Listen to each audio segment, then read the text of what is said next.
잠시 후에 약 2시간 정도 이제 2024년 상반기, 하반기 경매 시장 총 점검을 한번 해보고 제가 그동안에 모니터링 하면서 느껴왔던 부분들을 지금 현재의 정책과 시장에 반영해서 내년 시장, 특히 경매 시장을 어떻게 바라보면 좋을지 그런 부분에 대해서도 알려주세요. 한번 말씀을 한번 나눌 거예요. 자, 바로 시작하겠습니다.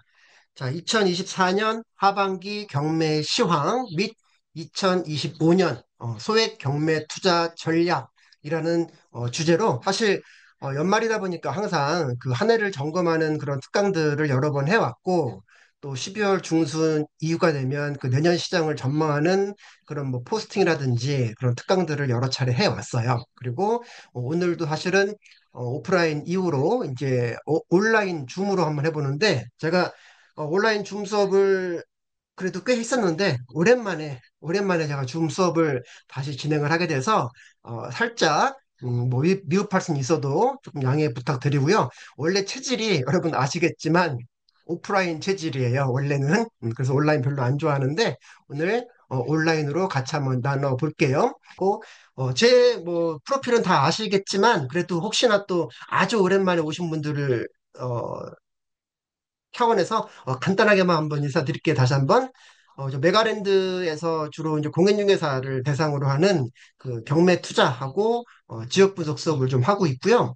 그리고 매경 공경매 사관학교, 그다음에 한국국민연수원, 그리고 이게 OCU 한국열린사이버대학교에서 경매 강의를 좀 진행을 하고 있고요. 최근에 하고 한 4, 5년 동안은 지자체, 서울시, 대구시, 부천, 의정부 등등에서 경매 강의하고 뭐 재건축, 재개발, 지역 분석까지 좀 수업들을 진행을 했었고요. 그리고 작년이죠? 1년 동안 SBS 비즈의 하우머니의 재테크 노하우 100분 머니쇼에 고정 출연을 한 바가 있습니다. 그리고 저도 공인중개사고 주로 이제 부동산 경매 쪽에서 우리 지역과 용도와 자금별로 물건 낙찰받고 진행할 수 있도록 그렇게 도움을 좀 드리고 있습니다. 자, 임장 사진 뭐 여러 번 보셨을 테고 이게 그 SBS에 출연했던 그런 사진들 그래서 아나운서님하고 앵커님들하고 이렇게 좀 사진 찍었던 것들을 좀 보여드렸고요. 자, 이번부터 좀 해볼게요. 지금 올해 한 해가 참 역시나도 이슈가 참 많았던 그런 한 해였습니다. 한 몇 년 동안 계속 고금리다 해서 뭐 수익형 부동산 들어가기가 좀 어려웠었고, 그 다음에 단기든 중기든 대출 레버리지를 활용하시는 분들한테도 이 금리 때문에 상당히 조금, 애로사항이 좀 많이 있었어요. 그렇죠? 그러다 보니까 저마다 각자의 어떤 스탠스를 보면서 여러분들이 아마 경매 투자를 이어오셨거나 또는 공부 중이지 않으셨을까 이렇게 봅니다. 자, 제가 다시 한번 정리를 한번 해볼게요. 자, 요거, 제가 사실 고민을 좀 많이 했습니다. 자, 이 시장 지금 어떻게 봐야 될지 제가 봤는데, 매년 뭐 연말 시상도 하지만 그 해 10대 뉴스들 많이 말씀을 하잖아요. 저도 나름대로 주로 서울 수도권 시장들을 모니터링을 해 가면서 경매 시장에 어떤 일들이 있었고, 사실 이 장표가 상당히 내년 시장에 있어서도 상당히 유의미하고 여러분 각자가 어떤 그 포지션을 취하는데도 상당히 좀 도움이 되는 그런 자료가 아닐까 좀 생각을 합니다. 이 부분은 조금 시간 할애를 해서 먼저 잠깐 말씀드리고 뒤에 있는 뭐 사례 부분들은 조금 빠른 속도로 그렇게 진행해 가도록 할게요. 자, 먼저 첫 번째 경매 물건이요. 많이 줄었습니다. 많이 줄었어요. 경매 물건이. 가장 피크는 아마 한 15년 전쯤이 아닐까 생각을 해요. 제가 15년 전쯤의 경매 시장을 보면 한 해에 무려 한 45만 건 정도가 우리 전국 시장에 풀렸어요. 그런데 그 이후로 한 20만 건 중반대에 이르러 오다가 작년, 올해, 이제 아무래도 그건 사실 좋은 얘기가 아니죠. 이 시장이 어려워졌다. 또 금리가 높다 보니까 거기에 대한 이자 감당을 못해서 뭐 이미 경매든 또는 강제 경매든 이렇게 넘어오는 숫자들이 정말 많이 늘었다. 그게 첫 번째 이슈일 것 같아요. 그러면 이거를 우리 투자자 입장에서 한번 생각을 해 볼게요. 여러분 제가 포인트를 좀 바꿔놨는데 우리가 가장 좋아하는 물건이 사실은 아파트란 말이에요. 그리고 저한테 수업을 들으셨던 분들은 사실은 한 70% 정도는 다 현업 중개사이거나 또는 중개사 라이센스를 갖고 계신 분들인데 그분들한테서 전화가 많이 오기 시작했어요. 그래서 그분들이 일반 매매를 거래를 많이 하시겠지만 이제는 그 일반 뭐라 그럴까 그 고객들이 경매라는 것도 알아서 소장님 대표님 이런 물건 나왔는데 이거 어떻게 들어가요? 이렇게 이제 문의들이 오시고 우리 이제 대표님들 입장에서는 물론 이제 대표님들도 경매라는 전반적인 상황들을 알지만 혹시나 하는 그 불안감, 왠지 경매하면 불안감. 첫 번째는 정말 이게 권리분석상의 하자가 없을지, 두 번째는 과연 이 물건을 받고 본인이 실거주이든 또는 뭐 임대든 또는 엑시트든 이런 거에 대해서 이슈가 없을지에 대한 이슈. 또 하나는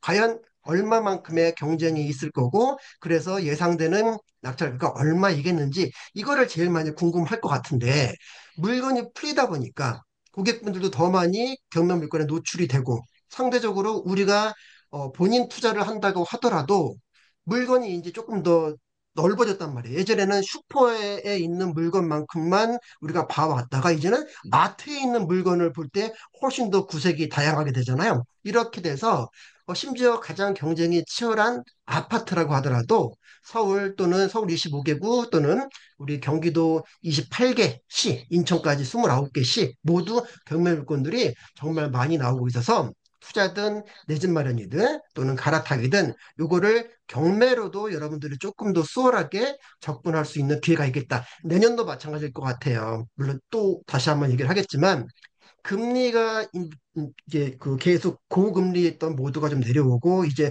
더 낮출 것인지 당분간 이대로 갈 것인지 이런 이슈가 있기는 하지만 그동안에 계속 적체되어 있던 그런 그 이자 부담에 대한 그런 물건들이, 예정 물건들이 여전히 지금 많이 포진되어 있다는 거. 여러분, 예정 물건 들어보신 분 있는지 모르겠지만, 지금 현재 우리가 검색할 수 없는 물건인데 예정 물건으로 나오는 경우들이 많이 있습니다. 네, 마포도 있고요. 그 다음에 우리 뭐 광진구도 있고요. 강서구도 있고, 아파트, 빌라, 오피스텔 너무너무 많아요, 지금. 그래서 여러분들이 아까 얘기했던 경매 그 진입 장벽만 넘어버리면 일반적으로 뭐 아무리 그 뭐라고 할까요? 가장 경쟁력이 그 낙찰 가능성이 낮은 거라고 하더라도 뭐 최소한 5% 정도에서 정말 조금 약간 물건이 애매하고 하다거나 권리적으로 잠깐 뭐 이슈가 있다거나 이러면 한 40% 이상까지도 저렴하게 낙찰받을 수 있는 기회가 많으니까 일단 물건이 많이 있다는 거는 우리한테는 어떻게 보면 큰 기회가 되겠죠? 그리고 최근에 많이 말씀을 드리는 부분이 바로 이 부분인데, 지금 경매 시장 뜨겁나요? 별 볼 일 없나요? 이렇게 질문 드리면 여러분들이 어떻게, 여러분들 주변에 소음이 없다고 판단되시는 분들은 본인 음소거 제거하시고, 혹시 제거하시는 방법 모르시면 저한테 말씀 주시면 제가 음소거 드릴게요. 그래서 여러분들이 실시간으로 저한테 질문 드릴 수 있도록 가끔 뭐 주변에 막 그 뭐 예를 들어서 뭐 어디 카페에 있다든지 또는 거리라든지 이런 분들이 계셔가지고 제가 음소거를 좀 해놨어요. 자, 지역 따라서 너무나 다릅니다, 지금. 치열한 데는 정말 현재 그 거래되지 않은 상황이긴 하지만 다음번 거래될 만한 그 가격에 경매 낙찰이 이루어지기도 해요, 현재 상태에. 근데 어떤 물건들은 정말 반값, 상가 같은 경우에 뭐 30%까지 떨어진 상태에서 낙찰받는 케이스들도 흔하죠. 그런데 아주 경쟁이 많다는 거는 상대적으로 다시 바꿔 얘기한다면 그만큼 물건이 좋다는 얘기잖아요. 나도 갖고 싶고, 너도 갖고 싶고, 다 갖고 싶은 그런 물건들은 당연히 경쟁률이 높죠. 15명, 20명, 25명. 그러면 시세보다 저렴하게 받을 수 있는 게 당연히 그 가능성이 약해지겠죠. 그래서 한편으로는 정말 여러분들이 남들 다 좋아하는 대장 아파트 또는 대장 빌라라는 말씀을 들어봤는지 모르겠지만 뭐 신축이면서 역세권이면서 엘리베이터 있으면서 구조도 좋으면서 쓰리룸에 투룸인 빌라다.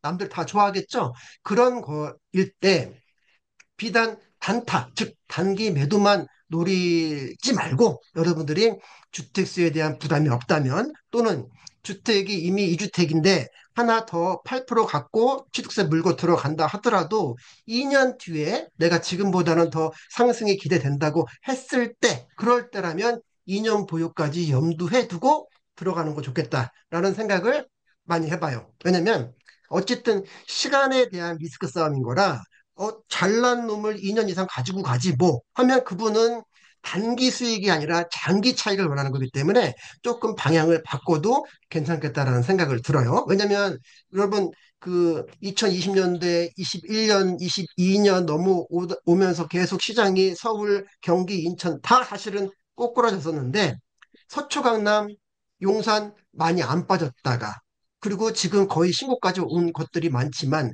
우리 잘 알고 있는 노원구, 도봉구, 강북구, 관악구, 금천구, 구로구 이런 데들은 아직도 15% 이상은 마이너스인 채로 고정이 된 데가 많습니다. 하물며 뭐 광명시 또는 뭐 하남시, 성남시, 과천시 이런 데가 서울의 서초 강남이라면 그런 데를 빼고 조금 멀리 멀리 나간다면 예를 들어 볼까요? 뭐 양주다 또는 저 밑에 그 동탄을 뺀 화성이다 또는 저쪽에 뭐 어디 볼까요? 또 우정부의 뭐 연천이다 이런 데들은 25%, 30% 마이너스예요. 여전히 평균만 말씀드리는 겁니다. 그중에 대장주를 말씀드리는 게 아니라 그래서 정말 괜찮은 A급의 물건을 찾는다면 단타도 좋지만 하나 더 가지고 가는 그런 전략도 필요하다는 생각을 좀 해봅니다. 자, 물론 이것도 여러분들이 전반적인 뭐 통화량이다, 금리다, 그다음 국제 정세다. 지금은 사실은 국제 정세가 문제가 아니라 국내 정세가 지금 문제인 케이스인데, 여러분들이 그렇게 보유 기간을 조금 고려해보는 시간도 좀 필요할 것 같고, 두 번째, 경매 낙찰가율 양극화 문제.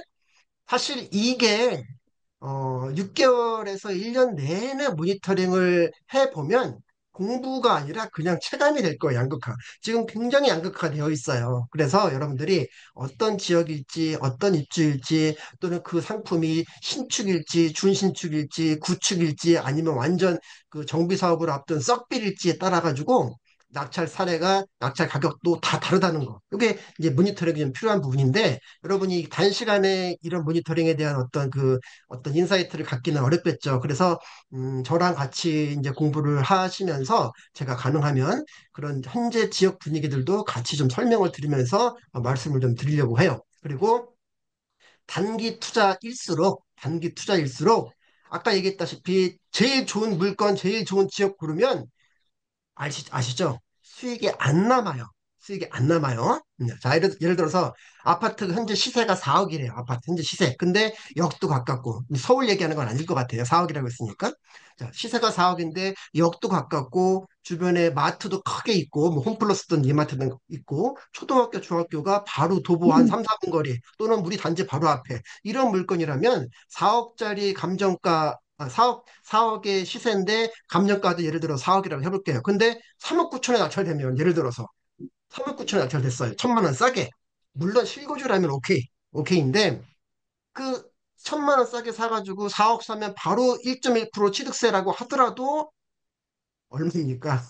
추가에 내야지. 중개보수는 내야지. 약간 자기 입맛대로 고쳐 써야지. 그렇게 해서 팔아야지. 또 중개보수 하면 마이너스입니다. 그렇죠? 무슨 말인지 바로 이해됐죠? 그래서 여러분이 단기 투자를 하려면 남들이 왠지 들어가기 꺼려하는 물건인데 그래도 실거주 가치가 괜찮은 거.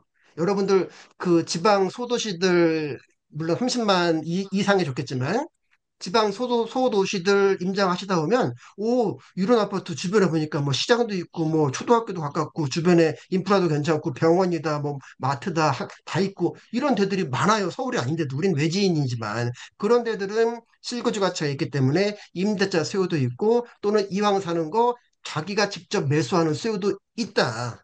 그러니까, 우리가 잘 모르는 지역일수록 단기 투자일수록 과열된 데는 좀 피하면서 그 자체에 실거주 가치가 있다면 단기 투자 목적으로 하물며 빌라라도 나쁘지 않겠다라는 생각들을 계속 지금 하고 있어요. 자, 세 번째. 자, 우리 이제 올해 안에 GTX-A가 드디어 우리 이제 아래쪽까지 다 완성이 됩니다. 정말 정말 오래 기다렸어요.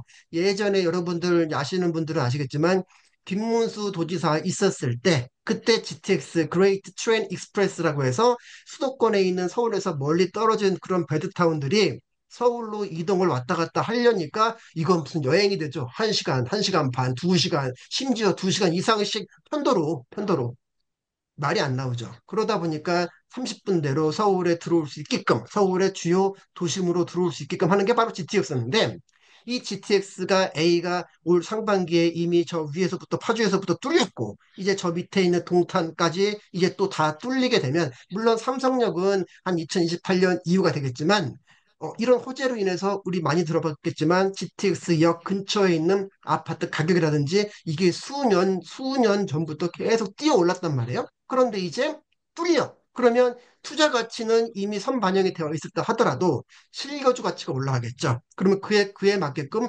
전세 수요도 더 올라가겠고 월세도 더 많이 받겠죠. 그러다 보면 그런 전세가 월세가가 올라가게 되면 당연히 또 매가도 또 올라가게 되겠죠. 그런 호재 때문에. 그런데 비단 GTX뿐만 아니라 우리 많이 들어봤겠지만 월곡 판교선이다, 신안산선이다, 또 전국간 개통한 우리 서해선이다. 물론 나중에 홍성까지 가겠지만 이런 그런 그 라인들 또한 2호선부터 또 우리 9호선까지 계속 그 호선마다 연장을 지금 10년 이상씩 계속 지금 해오고 있단 말이에요. 이런 것들을 미리 여러분들이 알고 앞으로 한 2년에서 4년 정도의 개통을 앞두고 있는 그런 물건들을 여러분들이 선점해서 경매 물건에 들어간다면 단기 투자로 들어간다 하더라도 내 물건을 받아줄 사람이 그 호재를 보고 실거주 때문에 들어올 수도 있겠고 그죠? 그리고 또 그분이 전세를 준다 하더라도 실거주 수요가 임대차로도 들어올 수가 있으니까 수요가 넓어지는 거잖아요. 아주 간단하게 얘기하면 수요가 많아질수록 공급이 한정되어 있다면 가격은 오르는 하나의 변수가 되니까 이 교통 호재에 대한 부분도 우리 너무 머나먼 얘기들 말고 지금 사실 저도 개발 호재, 교통 호재를 계속 강의를 하고는 있지만 10년 뒤에도 될까 말까 한 그런 그 소식만 있는 그런 호재들이 사실 많습니다. 그래서 언젠간 되겠지도 있겠지만 조금 가까운 거, 5년 안으로 가능하면 2, 3년이면 좋고 이런 물건들에 대한 경매 물건 또는 공매 물건 여러분들이 찾을 수 있으면 그만큼 경쟁에서 앞서는 거죠. 또 그만큼 확신을 갖고 입찰가도 조금 더 높이 쓸 수 있게 되는 거고요. 그다음에 네 번째 한번 얘기해 볼게요. 좀 전에 금리 얘기를 잠깐 했지만 물론 이제 미국 금리, 우리나라 금리 서로 조율하면서 우리 이제 어떤 뭐 환율이라든지 우리나라 경기라든지 인플레이션이라든지 다 맞춰가면서 조정을 하겠지만 어쨌든 지금 금리가 올라가는 추세가 아니라 보합이나 내려가는 추세이다 보니까 지금 그 지역에서 그 금리에 반응하는 지역들도 우리가 그 전체적으로 통계를 내보면 달라요. 금리가 움직이는데 지역이 여기는 확 뛰고 여기는 덜 뛰고 이런 게 여러분들이 또 있다란 말이에요. 금리에 반응하는 그 각각의 지역색들의 모습들이.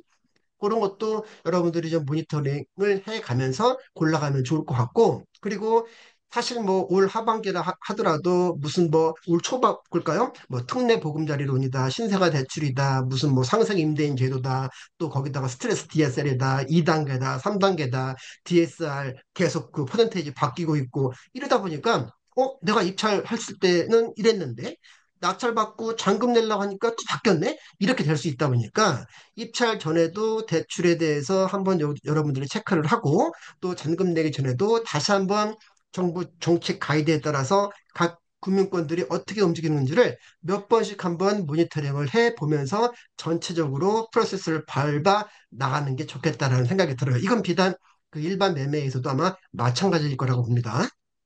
그 다음에 다섯 번째. 세금하고 대출 규제에 따른 시장 분화. 자, 좀 전에도 말씀드렸지만 우리 취득세 중과세가 상당히 무서운 애예요, 사실 얘는. 예. 예를 들어서 우리 서울 6억짜리 아파트도 별로 없죠. 33평급으로 해서 6억짜리도 없지만 6억이라고 하더라도 이미 1.1%면 660만 원입니다. 그렇죠? 6억이라고만 하더라도 1%가. 그런데 8%다? 그럼 얼마가 돼요? 6억에 8%면 4,800 거의 5천만 원 가까이 된단 말이지. 8%면 거기다 12%야? 엄청나게 되죠. 그렇죠?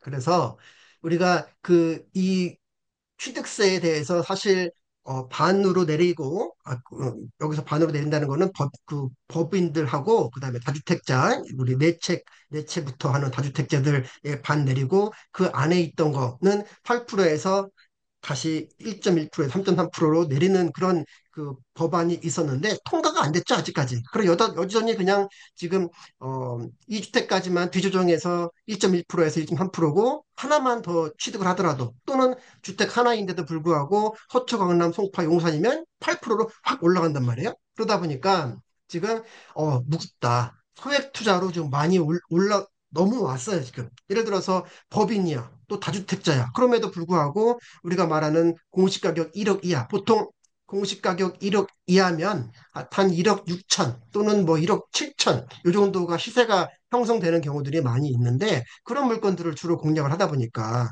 수요가 많아지겠죠. 그러면 또 다시 경쟁이 치열하고 1억 6천 감정가인데 시세가 1억 5천이래. 근데 그거를 내가 1억 4천에 낙찰받았어. 그래도 그렇다 보니까 또 얼마 안 남게 되죠. 경쟁도 치열하고. 그래서 우리가 공시가격 1억 이하를 진입할 때도 뭔가 조금 애매하지만 실거주 가치가 있는 것들, 물론 발품을 많이 팔아야겠죠. 폐찰도 여러 번 해야 될 것 같고 아무튼 그런 이슈들이 좀 있다는 거 말씀을 한번 드렸고 그 다음에 여섯 번째 규제 회피한 경매 물건에 관심을 갖자. 요거 요즘에 많이 있습니다. 자, 여러분 조금 공부가 되신 분들이라면 요 내용이 무슨 말인지 알 거예요. 규제 회피한 경매 물건에 관심. 자, 보통 우리가 경매 공부를 조금 더 하신 분들은 경매 시장에서 우리가 입찰을 하게 되면 일반 시장, 예를 들어서 투기과열지구인데도 불구하고 우리 서초, 강남, 송파, 용산인데 우리 재개발을 한대요. 그러면 관리처분 계획 그 관처가 난 다음부터는 우리가 청산을 당하게 되고 재건축일 때는 조합 설립인가부터는 청산이란 말이에요. 일반 시장에서 물론 뭐 상속이다, 뭐 이혼이다 또는 뭐 거기에 우리가 조합 추진위 구성하고서 뭐 조합 설립을 3년 내에 못했던가 또 조합 설립하고 나서 또 우리 사업 시행을 못했던가 또 사업 시행하고 나서 착공을 못했던가 3년 동안 못했던가 또 엔드 3년 보유 이럴 때들은 피하는 조건들이 많은데 경매로 들어갈 때 우리 은행이라든지 국가 지자체가 직접 경매 신청권자가 되는 것들은 다 청산 안 당하고 주택 나가죠. 이거를 또 우리 그 부자님들이 많이 아세요. 그렇죠? 그래서 경쟁률이 엄청나죠. 엄청납니다. 이따가 한번 소개 드릴 기회가 있으면 소개시켜 드릴게요. 자, 그렇게 피하는 부분들을 많이 알게 되고 또 토지거래 허가구역도 여러분들 많이 알고 계시죠? 자, 토지거래 허가구역이라고 한다면 뭐 기획으로 묶인 데들 다 우리 토지거래 허가 지역들이고 뭐 압구정, 여의도, 목동, 성수 다 토지거래 허가제죠? 그래서 실거주가 들어가야 되는데 경매 물건은 실거주를 안 해도 되잖아요. 그 아시는 분들은 또 그런 지역들 피해서 또 경매로 또 진입을 해. 아는 분들만 들어가요. 아는 분들만 들어가서 몇 억씩 싸게 낙찰받아 가지고 온단 말이에요. 이런 부분들이 경매 시장에서 지금 이번 최근 몇 개월 사이에도 이런 물건들이 많았어요. 그리고 7번 수익형 물건에 대한 관심의 증대. 이제 여러분들이 뭐 40대, 50대, 60대, 뭐 70대, 뭐 80대 분도 여기 계실까 모르겠네요. 그런데 이제 본인이 어느 정도 이제 사회에서 어떤 은퇴, 요즘에 뭐 조기 은퇴들도 많이 하고는 있지만 제2의 그 수익원을 위해서 단기 뭐 차익들도 좋지만 다달이 월세 나오는 상품들에 대한 관심들이 꾸준히 있고 그래서 다가구에 대한 그 관심들도 좀 많이 있단 말이에요. 그래서 이 수익형 물건, 특히 금리가 아까 얘기했던 우리 4번의 금리 상승세가 둔화되었다. 이거 사실 수익형 물건하고 직결되는 부분이거든요. 왜냐하면 우리가 수익형 물건, 뭐 물론 뭐 오피스텔이야 뭐 1억대로 취득이 가능하겠다만 다가구 정도로 한다면 물론 뭐 서울시에도 물론 뭐 10억 언더로 되는 다가구들도 있긴 하다만 보통 우리가 다가구 하게 되면 거의 한 20억 내외 또는 30억, 40억대를 생각을 하게 되는데 그 대출 레버리지를 쓰게 되면 이자 감당을 못한단 말이에요. 그거를. 나중에 그 이자를 내가 다 내면서까지 나중에 몇 년 뒤에 건물가 상승하는 걸 찾아봐야지. 이런 분들은 현금이 조금 더 있는 분들이겠고 그렇지 않은 분들은 좀 되게 버거운데 금리가 좀 내려가게 되면 수익형 물건, 뭐 다가구 이런 것들도 대출 레버리지 했을 때 큰 부담이 좀 없이 들어갈 수 있는 여지가 있기 때문에 이런 물건들도 지금 당장은 아니더라도 계속해서 시장 모니터링을 하고 물건을 골라 가시는 분들이 좀 많이 계신 것 같아요. 네, 8번, 여덟 번째 볼게요. 임대차 보호법 개정 논의.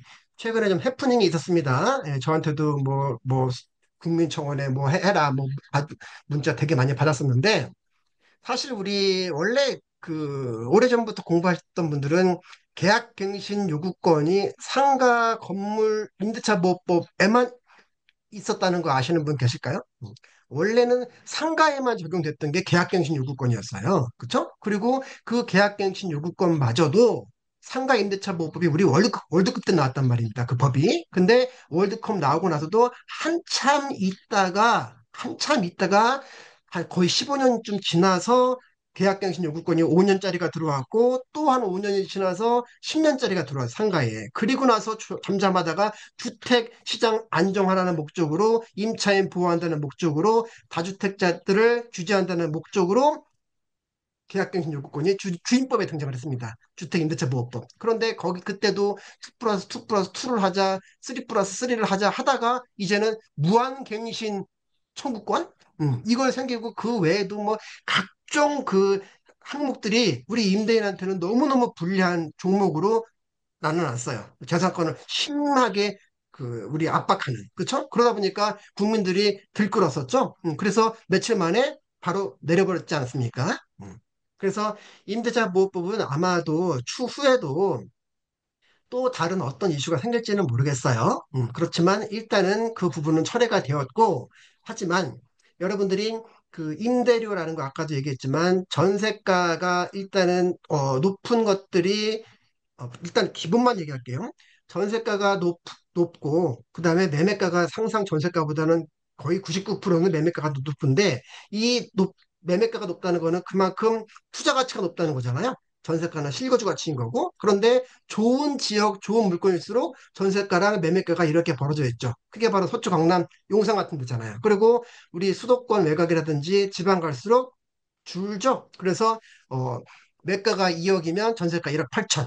서울에는 오피스텔도 그런 데 많습니다.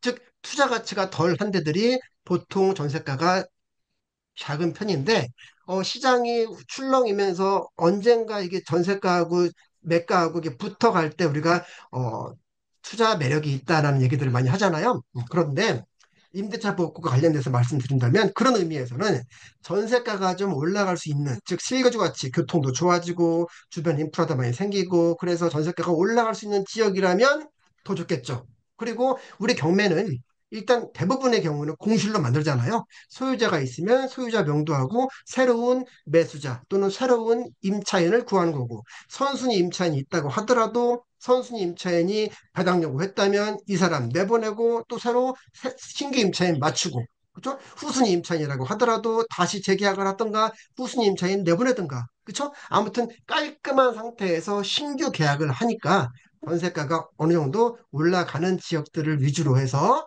해야겠다 이런 생각이 들어요. 특히 임대차 보호법이 어떻게 바뀌든 간에 우리가 경매로 일단 진입할 때 첫 번째 임대차는 우리 마음대로 놓을 수 있다는 얘기가 되니까. 그리고 아홉 번째, 주식 및 코인과 부동산. 정말 정말 제 주변에 많이 하는 것 같습니다. 그래서 우리 수강생 중에 한 3년 전인가요? 사실 몇십억을 벌었다는 분이 계셨어요. 우리 수강생 분 중에 반장님이셨는데, 어, 대단하신 것 같아요. 아주 오래전부터 비트코인하고 이렇게 포트폴리오를 코인들에 배치를 해가지고, 단기로 이렇게 전략 짜시는 거 있고, 장기로 하시는 분도 계시고, 이렇게 하시는 분들도 계셨는데, 그 분들이 이제 그렇게 모아놓고 아파트 좋은 거 사더라고. 아파트를. 시드를 코인이나 주식으로 묻어놓고. 그런데 이게 주식이든 코인이든 부동산이든 간에 제일 첫 번째에 그 시세들을 움직이는 거는 사실은 정책도 아닌 것 같고 수요 공급도 아닌 것 같고 우리 심리도 아닌 것 같고 유동성인 것 같아요. 유동성. 그렇죠? 유동성. 그래서 돈이 많이 풀리면 화폐 가치가 떨어지니까 누구는 주식에 묻고 누구는 코인에 묻고 누구는 부동산에 묻고 또는 주식 코인에다가 부동산 갖다가 그렇죠? 이렇게 좀 하시는 분들이 많은데 우리가 사실 다 각각의 전문가가 있고 매니아는 있겠지만 2025년 시장에서 여러분들이 내 집 하나 있고 또는 본인은 정제사 알고 하더라도 이 주식 코인만 물론 소액으로 접근할 수 있는 부분들이 많이 있기 때문에도 하겠지만 부동산으로도 여러분들이 포트폴리오를 좀 만들어 두시면 좋겠다. 마찬가지로 주식처럼 코인처럼 요거는 좀 단기용, 요거는 조금 중장기용 이렇게 주식이나 코인처럼 부동산도 운영이 가능하잖아요. 단기 매도라면 단타인 거고 중장기 매도라면 아까 얘기한 것처럼 2년 이상 보유하면서 조금 시장과 정책에 따라서 올라갈 수 있는 전세가도 올라갈 수 있고 또 주변의 인프라도 좋아지고 호재도 올라가고 이런 입지에 있는 중장기 투자도 가능하니까 한쪽에 좀 편중되지 마시고 조금 분산해서 2025년을 한번 설계를 해 나가는 거 좋을 것 같다라는 생각이 일단 들고 일단 코인이나 주식은 매일 봐야 되잖아요. 일반적으로는 매일 무슨 스윙 매매다, 단타 매매다 있지만 부동산은 그래도 이게 안정적이 물론 완전 뭐 2008년이라든지 뭐 금융위기라든지 뭐 다 다르긴 하지만 기본적으로는 장기 우상향이니까 여러분들이 포트폴리오 안에 한 지역 하나의 유형 하나의 자금대를 골라가지고 한번 딱 그 정착하는 그런 실전 연습도 한번 지금부터 2025년을 준비하면서 필요하지 않을까라는 생각도 좀 해봅니다. 마찬가지로 열 번째 상업용 부동산 공실률 확대, 이제 상가 임장을 상당히 많이 해요. 우리 그 주택을 주로 보긴 하지만 상가 임장들 신도시라든지 또는 그 택지지구라든지 또는 이미 왕성한 상권이 형성되어 있는 구도심도 많이 가보는데 왕성한 상권이라 하더라도 전면부가 다르고 후면부가 다르고 측면부가 다르고 그 안에 층별로 다 임대료도 1층이 100만 원이라면 2층은 40만 원, 3층은 뭐 35만 원 다 다르단 말입니다. 그게. 그래서 하나의 건물, 하나의 입지, 하나의 상권이라도 상가에 대한 시세라든지 상가 임대료, 상가 낙찰가율이 다 달라요. 그런데 많이 다니다 보면 전면부임에도 불구하고 완전히 그냥 100m 내내 공실 정말 많이 봅니다. 특히 신도시일수록. 그래서 많이 나오니까 경매 물건이 많아진 거 아닙니까? 라고 얘기할 수 있지만 거기에다 여러분들이 무슨 배달업종이다 이러면 오케이. 그런데 그런 게 아니고 거기서 실제로 유동인구나 배우 수요를 맞출 수 있는 그런 상가를 들어가려고 한다면 우수한 물건들이 많이는 없어요. 그러면 거꾸로 얘기해서 서울 또는 수도권만 고를 게 아니라 범위를 넓혀야죠. 넓혀야죠. 조금 더 멀리. 그러려면 또 지역을 알아야 되겠네요. 그러면 상가로 내가 접근하겠다? 그러면 수도권 외곽에 어떤 예를 들어서 뭐 서산이다, 군산이다, 또는 뭐 아산이다, 또는 뭐 부안이다, 또는 상주다 이런 데에 대한 상가에 대한 분석이 또 여러분들이 한 번 더 필요한 부분이 되겠죠. 그러니까 그런 부분에 대해서 지역 공부 그리고 어떤 그 물건 종류에 대한 공부 그렇죠? 이런 부분들도 같이 병행을 해야 우리가 2025년에 우리가 입맛에 맞는 맞춤형 그런 물건들을 선정할 수 있지 않을까 이런 생각들을 좀 합니다.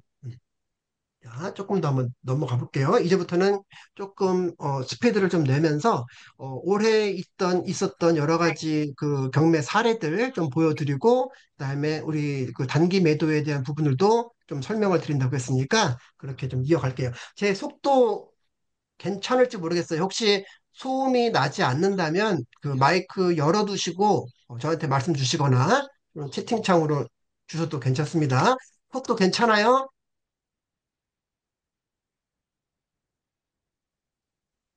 그래요. 감사합니다. 속도 괜찮다고 하시니까.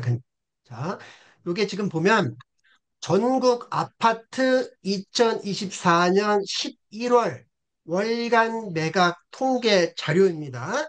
자, 아파트라고 하면 제일 뜨거운 용도죠. 그런데 전국이라고 했어요. 그리고 바로 지난달 11월 걸 봤더니 낙찰가율이 85.5%래요. 그러면 쉽게 계산하기 쉽게 10억짜리가 8억 5천에 된다는 말씀이네요. 그렇죠? 그런데 이게 보다 보면 막대 그래프가 뭐냐면 이 막대 그래프는 전체 진행 건수예요. 아까 제가 건수가 늘고 있습니다. 이런 얘기를 말씀드렸죠. 건수가 늘고 있어요. 라고 말씀을 드렸는데 12월 달에는 2200개의 아파트가 나왔대요. 경매 시장에.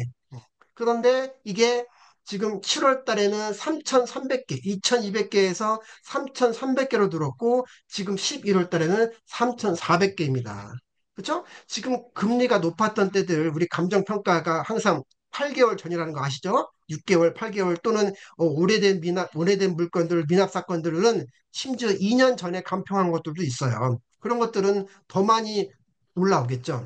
그래서 물건이 내년에도 좀 많이 등장을 할 것 같다라는 생각이 드니까 우리가 서울이든 수도권이든 조금 더 물건을 이 제일 어려운 거 여러분 느낄 거예요. 권리 분석 어렵지 않죠. 특수 물건 아닌 이상 물건 고르는 게 어려워요. 물건 고르는 거. 근데 여기서 또 하나 말씀드릴게요. 물건 고르는데 일주일 걸린다. 그거 아니야. 그렇게 하면 안 돼요. 물건 고르는데 일주일 걸리는 거 그거 답 아니에요? 심지어 나는 좀 신중한 타입이야. 분석 다 해가지고 물건 고르는데 2주 걸렸어. 그거 아니야. 왜? 낙찰이 안 됩니다. 일주일 걸려서 물건 좋은 거 골랐어. 2주 만에 정말 한 물건 골랐어. 낙찰이 안 된다니까요, 그러면? 그러니까 물건 고를 때도 완벽주의로 고르지 마시고 자기만의 기준을 세워놓고 그 다음에 요거 B 플러스급이야. 오케이. 입찰해봐야지. 이렇게 접근을 하셔야지 됩니다. 제가 볼 때는 가장 이상적인 건 한 5번 정도 입찰해서 낙찰받는 거. 그게 제일 좀 좋을 것 같아요. 만약에 덜컥 어, 한 패착 한 번도 안 해보고 입찰 낙찰됐어. 근데 시세가 2억 4천인데 2억 3,500에 낙찰 받았어. 그럼 500만 원 쌌는데 단기 매도로는 마이너스라니까요. 그렇게 받으면 장기로 볼 때는 답이 나올 수도 있겠지만 단기로는 말 안 됩니다. 그러니까 물건 고르는 그런 어떤 그 기준과 분석도 필요하겠지만 너무 거기에 올인하지 말라는 얘기들을 좀 드려볼게요. 자, 여기서 한 번 더 팁을 들어옵니다. 여러분들이 제일 좋아하는 서울입니다. 서울. 자, 여기 서울. 서울에 10월 한 달 동안에 이 낙찰가율만 잠깐 볼게요. 낙찰가율. 자, 환산하기 쉽게. 자, 그러면 서울, 제일 뜨거운 서울, 물론 여기에는 강남도 있고, 또는 뭐 노원구도 있고, 또는 디 볼까요? 뭐 밑에 뭐, 우리 뭐 관악구, 금천구 다 있을 텐데, 그 25개구 서울 평균의 낙찰가가 무려 91%예요. 그쵸? 그런데 여기서도 핫한 아파트면 95%, 96%예요. 여러분 입찰하신 분들 계시면 느낄 겁니다. 헐 하는 그 감탄사가 나올 거예요. 그런데 우리가 덜 좋아하는 빌라로 넘어갔더니 서울 아파트는 91%인데 서울 빌라로 넘어갔더니 82%예요. 그러면 서울 그냥 계산하기 쉽게 1억으로 통일시킬게요. 서울 아파트가 만약에 1억짜리였다. 그럼 9,100만 원의 낙찰. 서울 빌라가 1억이야? 8,200만 원 낙찰. 그러면 훨씬 더 싸게 받았죠. 그렇죠? 그러면 훨씬 더 싸게 받고 실거래 실질적으로 일어날 수 있는 부분보다만 금매 수준으로 팔게 되면 다세대 빌라가 더 차익을 낼 수 있겠죠. 단기 매도든 중장기로 간다고 물론 장기라고 빼주면 안 돼요. 장기로 빼게 되면 아파트에는 이길 수가 없어요.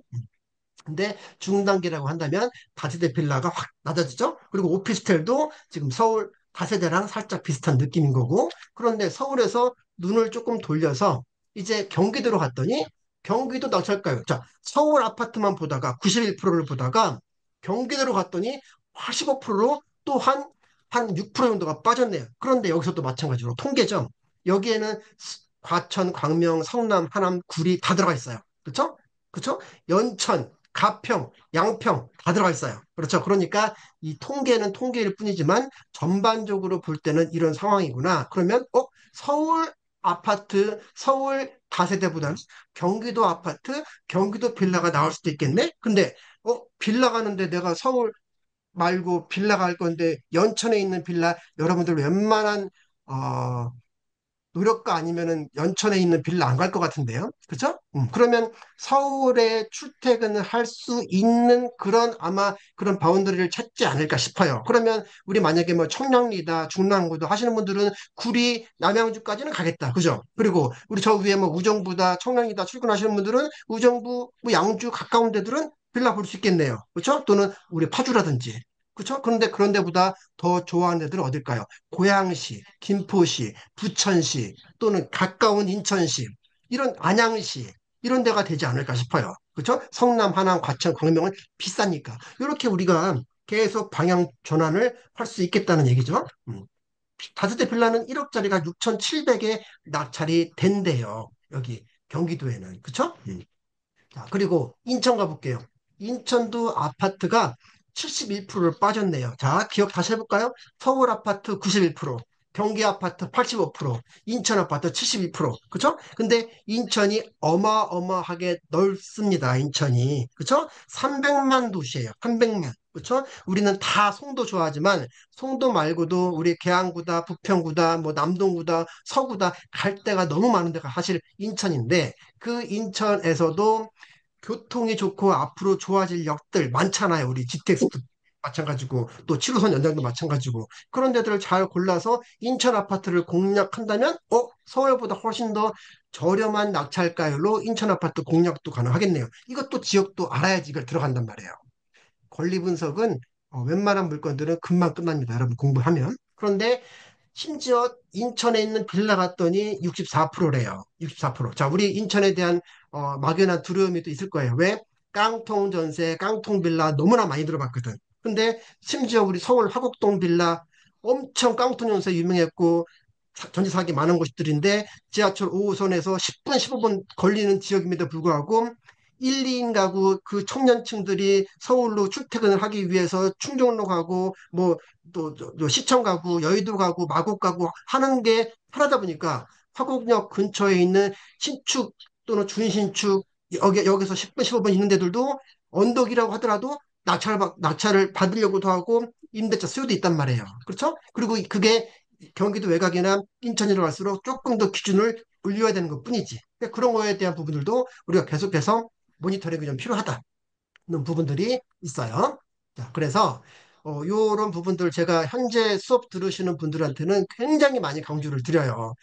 자, 2014년, 5년 경기 안 좋았습니다. 서울에도 안 좋았다가 2015년도부터 완만하게 상승을 하고 있다가 2017년도부터 서울이 쭉쭉쭉쭉 올라가면서 사실 그게 2021년 말까지 갔단 말입니다. 그렇죠? 자, 그런 시장을 우리는 소위 상승장이라고 해요. 이랬단 얘기죠. 올라가죠. 그렇죠? 상승장. 그러면 우리가 법원에서 감정평가를 하게 된다면 요 시점인데 한 8개월 지났죠. 그리고 낙찰을 누가 돼. 그러면 옛날에 감정가에 대비했을 때 지금 현재 시세가 변해 있으니까 감정가 대비한 낙찰가가 100% 넘는 게 상승장에서 나오는 거예요. 상승장. 왜? 간평 금액이 적으니까. 당연한 거죠. 응? 그러다 보니까 100%가 나온다는 거는 그만큼 경쟁률도 치열했다는 얘기예요. 근데 우리 지금 누구나 인정하듯이 상승장 아니잖아요, 지금. 누가 보더라도. 누구한테는 보합장, 누구한테는 여전히 지금 하락장이다라고 얘기를 할 수도 있을 것 같아요.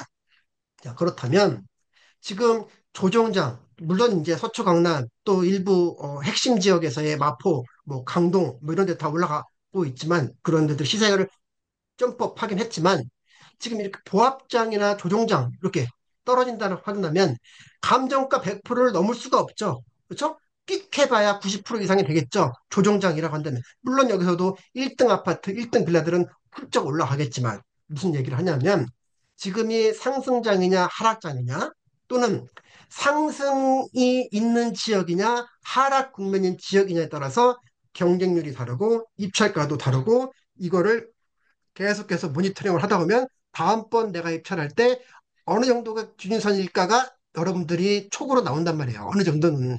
그쵸? 그걸 모르면 헤매는 거지. 그쵸? 시세보다만 싸면 다인가? 이게 아니잖아요. 또 우리 경매를 하려고 하는 이유들은. 이런 거에 대한 부분들도 좀 필요하다는 부분들 조금 말씀을 드렸고, 몇 개 기사 짤막하게 제목만 읽고 한번 넘어갈게요. 아까 사실 이런 부분들을 제가 그 경매 관련 뉴스들, 지역 관련 뉴스들을 사실 매일 보고 있는데 이런 것들을 보면서 아까 그 10개의 그 탑 10 뉴스를 만든 거였거든요. 근데 그런 거에 대한 제목만 몇 개만 뽑아볼게요. 자, 아까 제가 그런 얘기 드렸죠. 소액 투자가 늘고 있다. 그렇죠? 금리 부담도 있고 돈은 없고 대출 규제도 있고 하니까 금액이 작은 걸로 또 아까 제가 포트폴리오 만들어 보자 했듯이 뭐 단타든 간에 중장기든 간에 소액에 대한 투자가 늘고 있다는 얘기들. 그래서 여기 뭐 월급 2차 풍림아 의원 무려 68명이 들어왔다는 거 한번 말씀을 드렸었고 또 아파트 대출 힘드니까 빌라도 엄청 늘었다. 빌라 거래도 늘고 빌라 입찰자도 엄청나게 들었습니다. 엄청나게 들었어요. 빌라 입찰자들. 그래서 빌라마저도 지금은 AAA급 빌라를 들어가면 답이 안 나와요.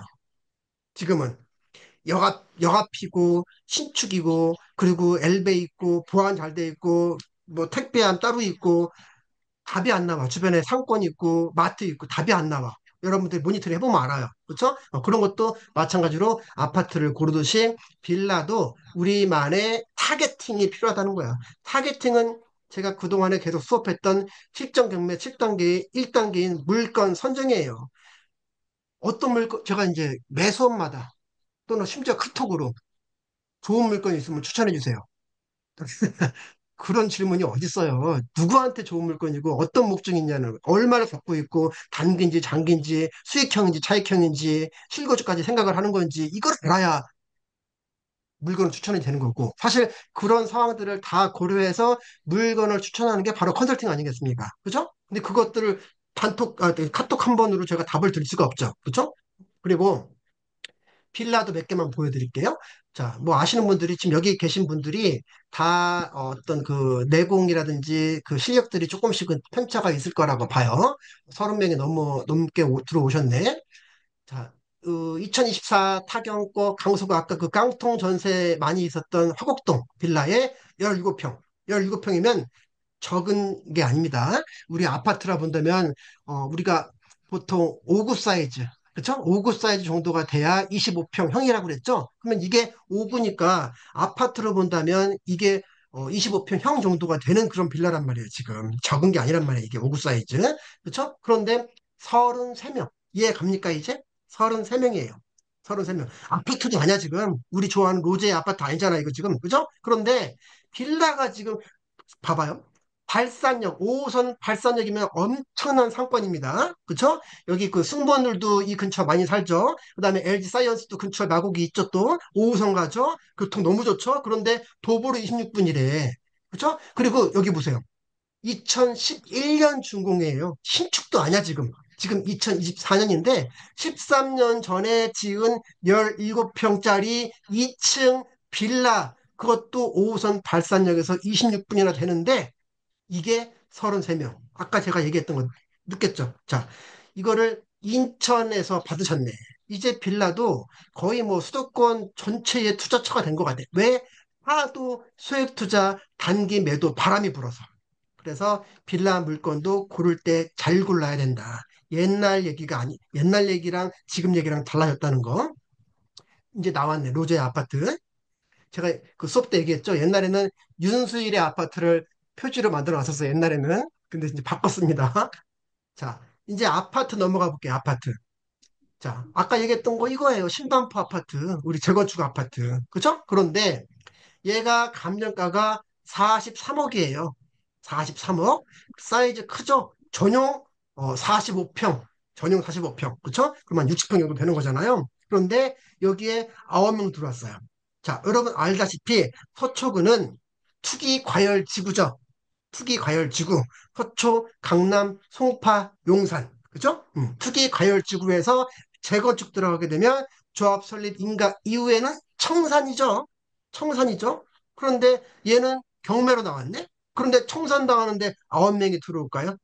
그죠? 그리고 얘는 또 토지거래 허가구역이에요. 토지거래 허가구역은 실거주도 해야 됩니다. 실거주도 해야 돼요. 그러면 청산당하고 실거주 해야 되는데 9명이 들어와요? 아니다, 아니다, 아니다. 자, 여기 채권자가 삼성생명보험이에요. 우리 공부를 하신 분들은 아실 거예요. 자, 국가나 금융기관이 경공매에 정비사업을 들어오면 단계 무시다.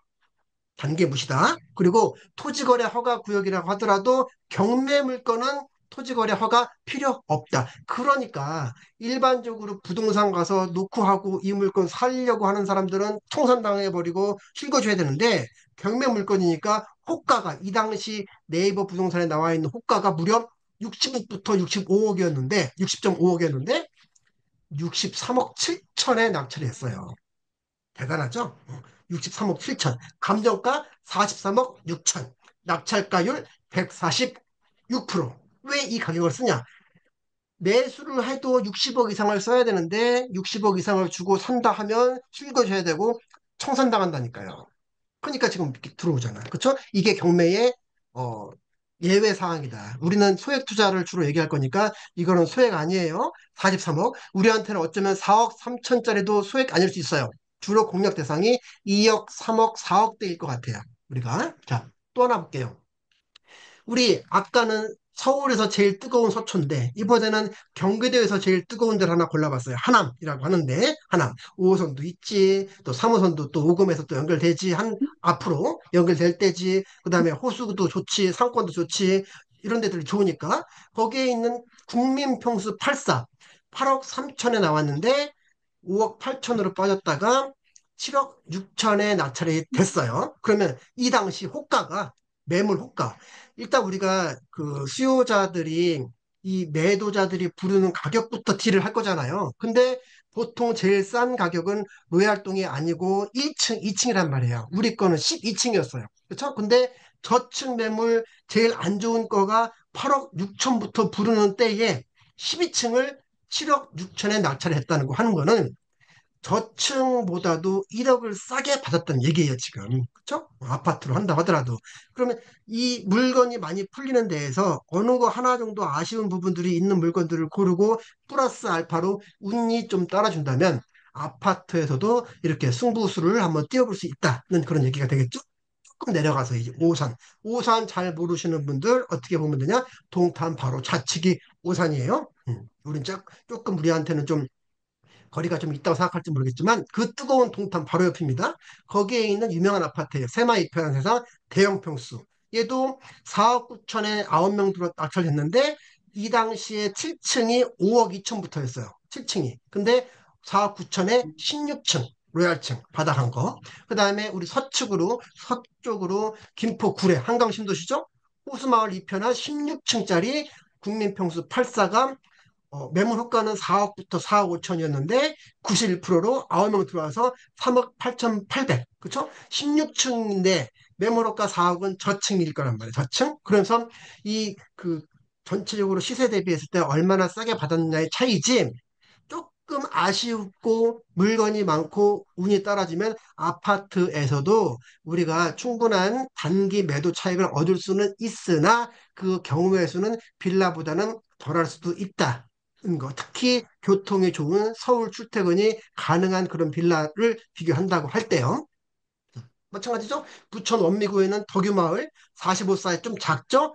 2층 매물이 2억 8천부터 부르고 있는데 2층이 4층을 2억 8천 그대로 받았죠. 이 경우에는 지금 4층이니까 물론 아파트라고 하더라도 내부 인테리어를 뭐 2천만 원, 3천만 원 들릴 수 있으니까 그거에 따라서는 조금씩 달라질 수 있어요. 그래서 조금 더 우리가 임장이라든지 그 분석들이 필요한 부분들. 자, 요점 내린다면 아파트도 우리가 어, 남들 다 좋아하는 AAA급이 아니라면 그리고 욕심을 줄인다면 그리고 운이 받쳐준다면 아파트 특히 수도권 아파트라면 괜찮다.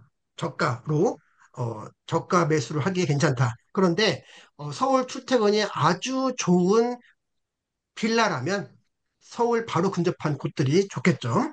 근데 물론 더 싸게 받는 거는 더 멀리 있는 빌라예요. 그건 맞아요. 우리가 매도만 어느 정도 기간을 조금 여유 있게 둔다면 뭐 한 4개월에서 한 5개월 정도에 매도 되는 것까지도 오케이다. 그만큼 싸게 받으려고 한다. 그렇다고 한다면 뭐 예를 들어서 고양시라고 하더라도 제일 가까운 동네들 말고 저 위에 가면 뭐 고양동 또뭐 한산동, 뭐 대자동 이런 데 있거든요. 고양시에도. 그런 데 가게 되면 더 싸게 받을 수 있겠죠. 그러니까 물건 선정하는 게 본인의 목적에 따라서 제일 많은 준비가 필요한 부분들이 바로 그거예요. 그러면 여러분들이 바로 지금부터라도 실전 연습을 할 수가 있다는 거. 두려워서 그렇고 귀찮아서 그렇고 또 확실한 게 좋으니까. 그쵸? 확실한 게 좋으니까 여러분들이 그만큼 조금 예비는 어디 갔냐? 어디 갔을까요? 자, 음소거 부탁드리겠습니다. 자, 그래서 소액 투자의 큰 그림 한번 제가 보여드릴게요.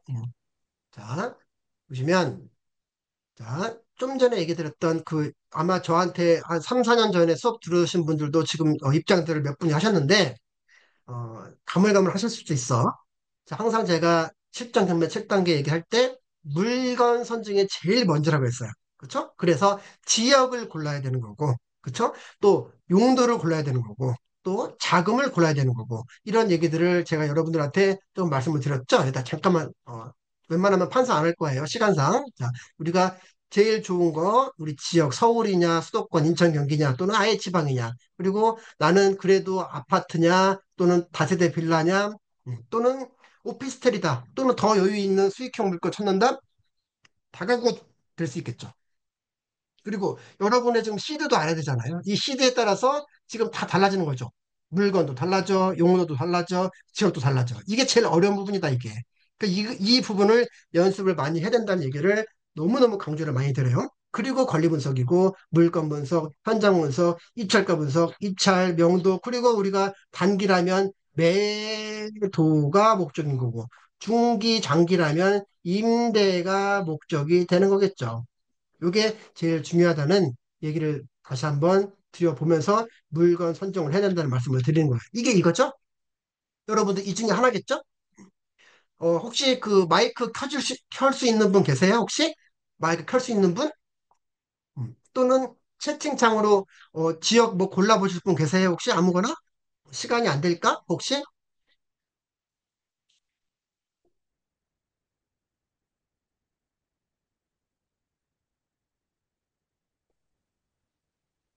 자, 제가 화면에서 인천, 오케이. 인천 한번 잡을게요.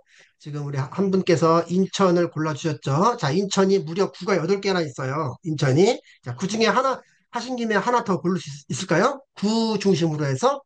자, 우리 채팅창을 보시는 분들은 아마 채팅창이 보이실 텐데, 인천에서 하나 한번 골라볼 수 있어요. 계양구. 자, 서울이랑 제일 가깝고, 공항철도도 있고, 아파트로 할까요? 빌라로 해볼까요?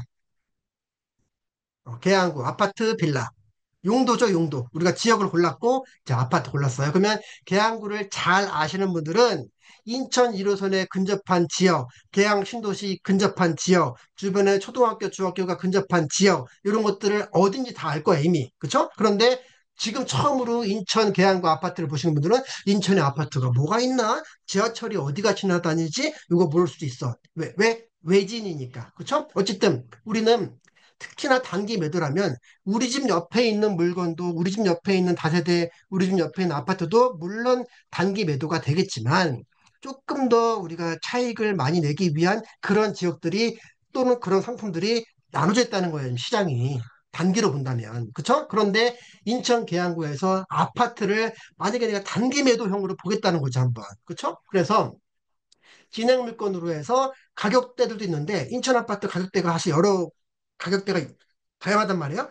자, 가격대도 제가 예를 들어서 그래도 한 계양구죠. 한 7억까지 한번 눌러볼게요. 감정가 7억. 그다음에 3억부터 7억까지 우리가 인천 아파트 한번 눌러볼게요. 그랬더니 9건 떴어요. 자, 여러분 화면 보이죠? 더 키울게요. 모바일로 보시는 분들 계실 것 같으니까 화면 키울게요. 제가 지금 단기 매도형으로 인천의 8개 구에서의 계양구에서 빌라 말고 조금 더 황금성이 좋은 아파트를 골랐단 말이에요. 지금 그랬더니 3억에서 감정가 3억에서 감정가 7억까지 골랐어요. 자, 예를 들어 볼게요. 만약에 감정가가 4억이래요. 감정가가 4억인데 내가 4억을 여러분들이 들어가려면 1억 정도가 있으면 감정가 4억을 들어갈 수가 있단 말이에요. 대출 레버리지를 써서. 그렇죠? 그래서 봤더니 신권, 물론 신권들도 현재 시세가 높다면 들어가도 되는데 일반적으로 우리는 신권들 패스하죠. 자, 신권 패스하고 요거 볼게요. 계약 효력, 아니다, 나 요거 개별 매각이네. 요거는 좀 이슈가 있으니까 설명할 게 조금 더 있으니까 개별 매각 아닌 걸로 볼게요. 요거 한번 볼게요. 인천 계양구 서운동 계양 임광 그대가 102동 401호 건물 면적 대형 평수네. 대형이니까 또 뺄게요. 왜 잠깐 이거 좀 설명이 필요한 부분인데 대형 평수를 단기 매도해서 제가 잠깐 빼볼게요라고 했던 이유를 아시는 분들은 아시죠? 여기서 제가 왜 그런지 아시죠? 혹시 채팅방 써주실 분 계신가? 단기 매도로 전용 84, 아니, 전용 8호가 되겠죠. 전용 8호 이상의 아파트를 여러분들이 낙찰받고 나중에 매도할 때는 부가세 10%를 냅니다. 건물분 기준시가의 10%를 추가적인 비용으로 생각을 하셔야 돼요. 그래서 제가 이런 건 그 이슈가 있습니다. 라는 얘기를 드린 건데 한편으로는 그런 이슈가 있기 때문에 덜 들어올 수는 있어요. 그러면 그 기준시가 곱하기 10%가 얼마인지 보고 그거를 마치 명도부에 넣듯이 그 금액만 빼고 입찰을 하게 되면 경쟁을 조금 더 줄일 수 있겠죠. 제 말 이해되시는 분들은 아실 거예요. 자, 그래도 한번 눌러볼게요. 일단 대형평수 부가세 이슈가 있는 그리고 연식 볼게요. 연식을 봤더니 2009년이야. 그러면 지금 한참 지났죠? 그러면 건물분에 대한 기준시가가 낮겠죠? 그쵸? 요거 건물분 기준시가 그 계산하는 거 어렵지 않아요. 여러분 블로그에 건물분 기준시가 계산하는 법 하면 자세하게 아마 여러분들이 올려놨을 거야. 그거 하나하나 보면 5분도 안 걸려, 사실. 건물분 기준시가. 자, 그런데 이 물건 권리 볼까요? 아까 잠깐 제가 권리 지나가려 했죠? 자, 등기부 엄청 복잡하네요. 그죠? 강제경매, 가압류, 압류, 공매, 압류, 근저당 소유권 이전. 그런데 조사된 임차인이 없어. 권리분석 끝났어, 벌써. 벌써 끝났어, 권리분석은. 그래서 물건 분석이 물건 선정이 제일 중요하다고 한 거야. 그러면 아까 제가 얘기했죠. 이 물건 지도 열어보기 전에 얘기할게요. 아파트도 남들 다 좋아하는 AAA급은 답이 안 나온다. 단기 매도로. 그래서 한두 가지 뭔가 사람들이 입찰을 꺼릴 만한 그런 게 있으면 좋다라는 얘기 했죠, 아까. 그쵸? 그리고 거기에 운까지 좀 받쳐준다. 여기서 말하는 운은 그날따라, 여기서 말하는 그날이라는 건 매각기일 2025년 1월 3일을 얘기하는 거예요. 그날따라 대체할 수 있는 물건들이 많아. 우리 청약할 때 84A, 84B, C, D, E, F, G 분산되죠. 이렇게 분산되는 것처럼 그날따라 들어갈 게 많으면 그 중에 하나를 골라야 되니까 물건 입찰자 수가 줄 수 있단 말이에요. 그리고 그날따라 눈이 폭설이 내려. 지하철이 운행이 안 돼. 파업한데. 또 입찰 못 해버리죠. 약 어느 정도 운이 따라주게 되면 더 좋은 거지. 근데 그거는 우리가 의지로 되는 게 아니니까. 그런데 이 물건 지도로 살짝 볼게요. 대형 평수고 전체 매각이고 지도 볼게요.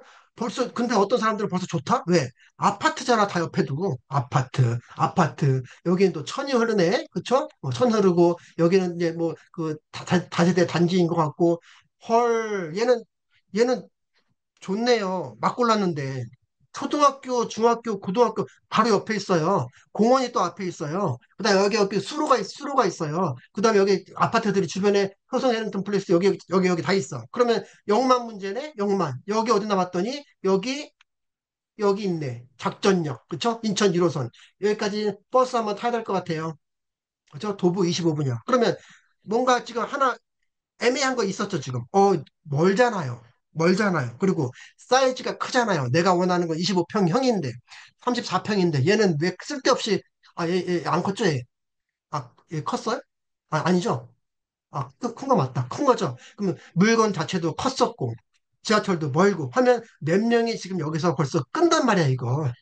이렇게 꺼버려요. 그죠? 그리고 그날따라 폭설 내렸어. 이러면은 이 물건 운을 한번 띄워볼 만 하다는 거지. 그쵸? 그리고 낙찰가, 그 감정가도 5억 6천2백이야. 감정가, 그 최저가가 3억 9천3백이야. 원래 아무 문제 없어. 그런 거는 우리가 이렇게 관심 물건 등록해놓고 내가 이거 한번 매매 사업자 아파트로 한번 공략을 해볼까? 이러고서 이제 뭐 해야 돼? 이렇게 골랐다면 이제 뭐 해야 돼요?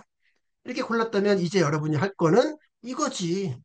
지금 이거 한 거잖아요. 지금 랜덤으로 우리 이거 한 거예요. 어.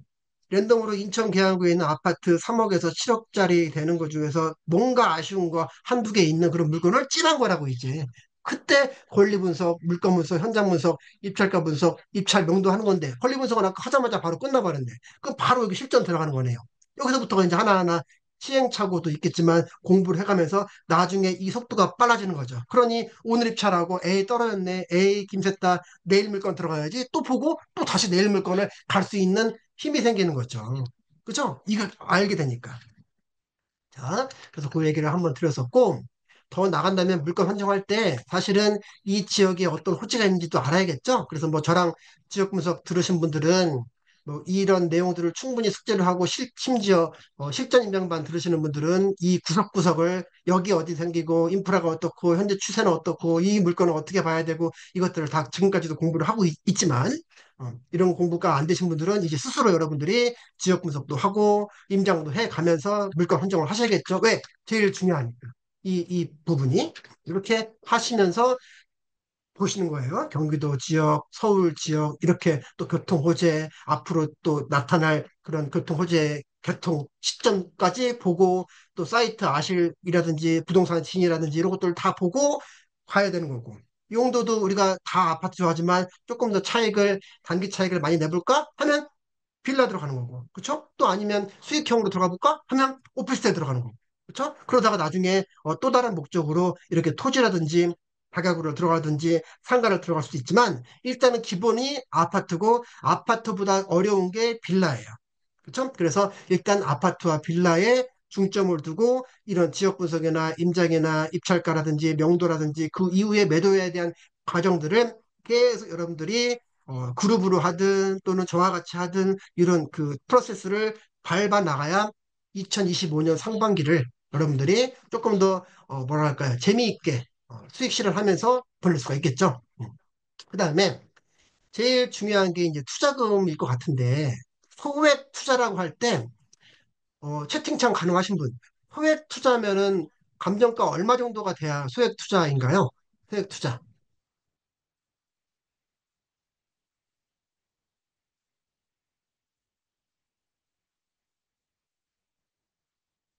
자, 소액 투자라고 한다면 여러분들마다 다 생각들은 조금씩 다를 것 같은데 1억, 1억도 있고 제가 좀 몇 분만 지금 그 마이크를 한번 켜볼까요? 자, 여기 1억, 2억 뭐 이렇게 쓰신 분들 계신데 제가 생각할 때는 1억에서 3억 정도, 1억에서 3억 그리고 조금 욕심을 낸다면 4억 자기 자본을 얘기하는 거 아닙니다. 낙찰가를 얘기하는 거예요. 낙찰가 기준으로 한 4억까지면 더 범위가 넓죠. 어, 더 고를 수 있는 물건의 폭이 넓죠. 그렇죠?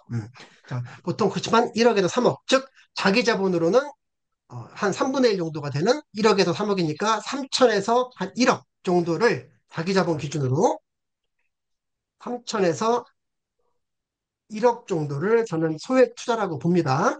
그러면 물건으로는 1억에서 3억이 될 거예요. 그러면 이런 물건의 아파트, 이런 물건의 빌라를 어느 지역을 가야지 그 단기 차익이 많이 날 수 있는지를 그런 연습을 하셔야 되죠. 그렇죠? 그래서 우리가 일단 자기가 자기 자금을 경매가 아니라 경매가 아니라 일반 매매를 할 때 우리 자 일단 규제지역 빼고 얘기할게요. 여기 계신 분들 규제지역 관심 있는 분들 있을 거라고 보지만 서초, 강남, 송파, 강동 아니야 송파, 용산은 일단 빌라라고 하더라도 소액의 범주를 넘는 게 많아요. 그렇죠? 그러니까 우리는 비규제 좀 전에 얘기했던 서초, 강남, 송파, 용산 빼고는 다 비규제니까 지역은 많아요. 그런데 여러분이 내 집이 하나가 있어. 내 집이? 그러면 일반 시장에서 KB 시세의 70%를 대출을 받습니다. 1주택자로 한다면. 그러면 내가 들어가려고 하는 게 지금 5억이야. 시세가. 그러면 주택이 하나 있어. 그러면 5억, KB 시세가 5억이야. 5, 7에 35, 3억 5천 대출이 가능하다는 거죠. 1주택자일 때 비규제로. 그런데 주택이 두 개래. 그러면 줄죠. 그런데 경매는 경락잔금 대출이라고 해요. 경락잔금. 그래서 이 KB 시세하고 낙찰가하고 같이 비교해요. 같이. 자, 예를 들어 볼게요. 어떤 아파트, 수도권에 있는 아파트의 감정가는 KB 시세가 아니에요. 참고로. 실거래가, 감정가, KB 시세 다 다른 겁니다. 그쵸? 대출은 KB 시세를 봐요. 그래서 KB 시세가 4억이래. 근데 내가 그걸 정말 운 좋게 3억에 받았어. 권리상 살짝 애매한 게 있었나 봐. 예를 들어서 뭐 대지권 미등기이면서 뭐 유치권 신고가 되었으나 유치권 배제 신청이 됨. 뭐 이런 거. 뭐못 알아들어도 됩니다. 혹시 그런 게 적혀가지고 4억짜리를 3억에 낙찰했어요. 그러면 4억이니까 원래 KB 시세 원래 일반 매매에서는 47에 28이죠. 그러면 2억 8천을 대출을 받는데 경매는 낙찰가가 3억이니까 낙찰가의 80%를 따져요. 그러면 3억 낙찰 받고 80%니까 2억 4천 대출 받는 거예요. 그러면 매매로 할 때는 2억 8천이나 받는데 경매로 할 때는 2억 4천밖에 안 받으니까 불리한 거 아니에요? 아니죠. 밑에 봐요. 4억 주고 매매로 사서 2억 8천 대출 받으면 4 빼기 2.8 하니까 1억 2천만 원이 필요해요. 일반 매매로. 일반 매매로. 근데 경매로 3억에 낙찰받고 2억 4천 대출 받으면 6천만 원밖에 안 필요합니다. 반밖에 안 필요했죠, 지금. 반밖에 안 필요했죠. 이것만으로도 일반 물건으로는 소액 투자가 아닌데 경매로 넘어오니까 소액 투자가 되네? 이런 물건들이 많다는 거죠. 빌라나 다세대나. 그렇죠? 이럴 때 이제 여러분들이 좀 스릴을 느낄 것 같아요. 이런 물건들이 나오니까. 실업 실제로는 내가 갭투 1억 5천 필요한데 경매로 했더니 나 7천만 원밖에 안 들었어. 이게 말이 될 수 있다니까요. 그렇죠? 자, 그래서 아까 봤던 그 지역에 대한 부분들도 필요하지만 지역에 대한 공부들, 용도에 대한 부분들, 자금에 대한 부분들, 요 3박자가 맞추면 드디어 이제 1단계가 된 거예요. 근데 우리 1단계부터 우리 사실은 미안하지만 헤맨단 말이야. 물건을 어떤 걸 골라야 될지. 아까 보니까 뭐 전국에 있는 아파트가 3,300건이 나왔다는데 헐 그렇게 많이 나왔는데 그 중에서 내 물건을 어떻게 골라야 할지부터가 막혀. 그죠? 그래서 그런 연습들을 우리가 같이 해 나가야 된다는 얘기를 했어요. 그래서 이제 경매 법정에 나가면 그 앞에서 우리 대출 상담사 또는 그 대출 이모님이라고 하죠. 그런 분들이 이런 자세한 은행별로 그 대출이 얼마까지 되는지를 대략적으로 이렇게 표를 만들어 주세요. 그리고 실제로 입찰하기 전에 저도 이렇게 문자를 몇몇 분들한테 전달해서 지금 현재 시점에서는 요 정도 나옵니다를 얘기를 듣고 입찰을 하는 거죠. 왜? 자금에서 나중에 잔금 못 치르게 되면 보증금 날리잖아요. 10%. 4억짜리 아파트인데 수도권이야. 그리고 2차 때 30% 저감되죠? 그러면 44, 47, 28, 2억 8천 나오죠. 2억 8천이 최저가면 2,800만 원을 법원에 묶고 들어간단 말이에요. 2,800을. 그 다음에 나머지 잔금을 치러야 되는데 대출이 안 나오는데 15군데를 물어봤는데 그럼 2,800만 원 날린다니까. 그쵸? 2,800만 날려버려요, 그럼. 우리가 단타로 벌어들이려고 했던 금액이 2, 3천 정도가 제일 많을 것 같은데, 그거 날려버린다니까요? 그러니까 잔금의 대출에 대한 부분들은 입찰 전, 입찰 잔금 전까지 시뮬레이션을 어느 정도 돌려보고 나가야 된다는 말씀을 한번 드린 거예요. 자, 이제 세금 얘기 간단하게만 한번 말씀드릴게요.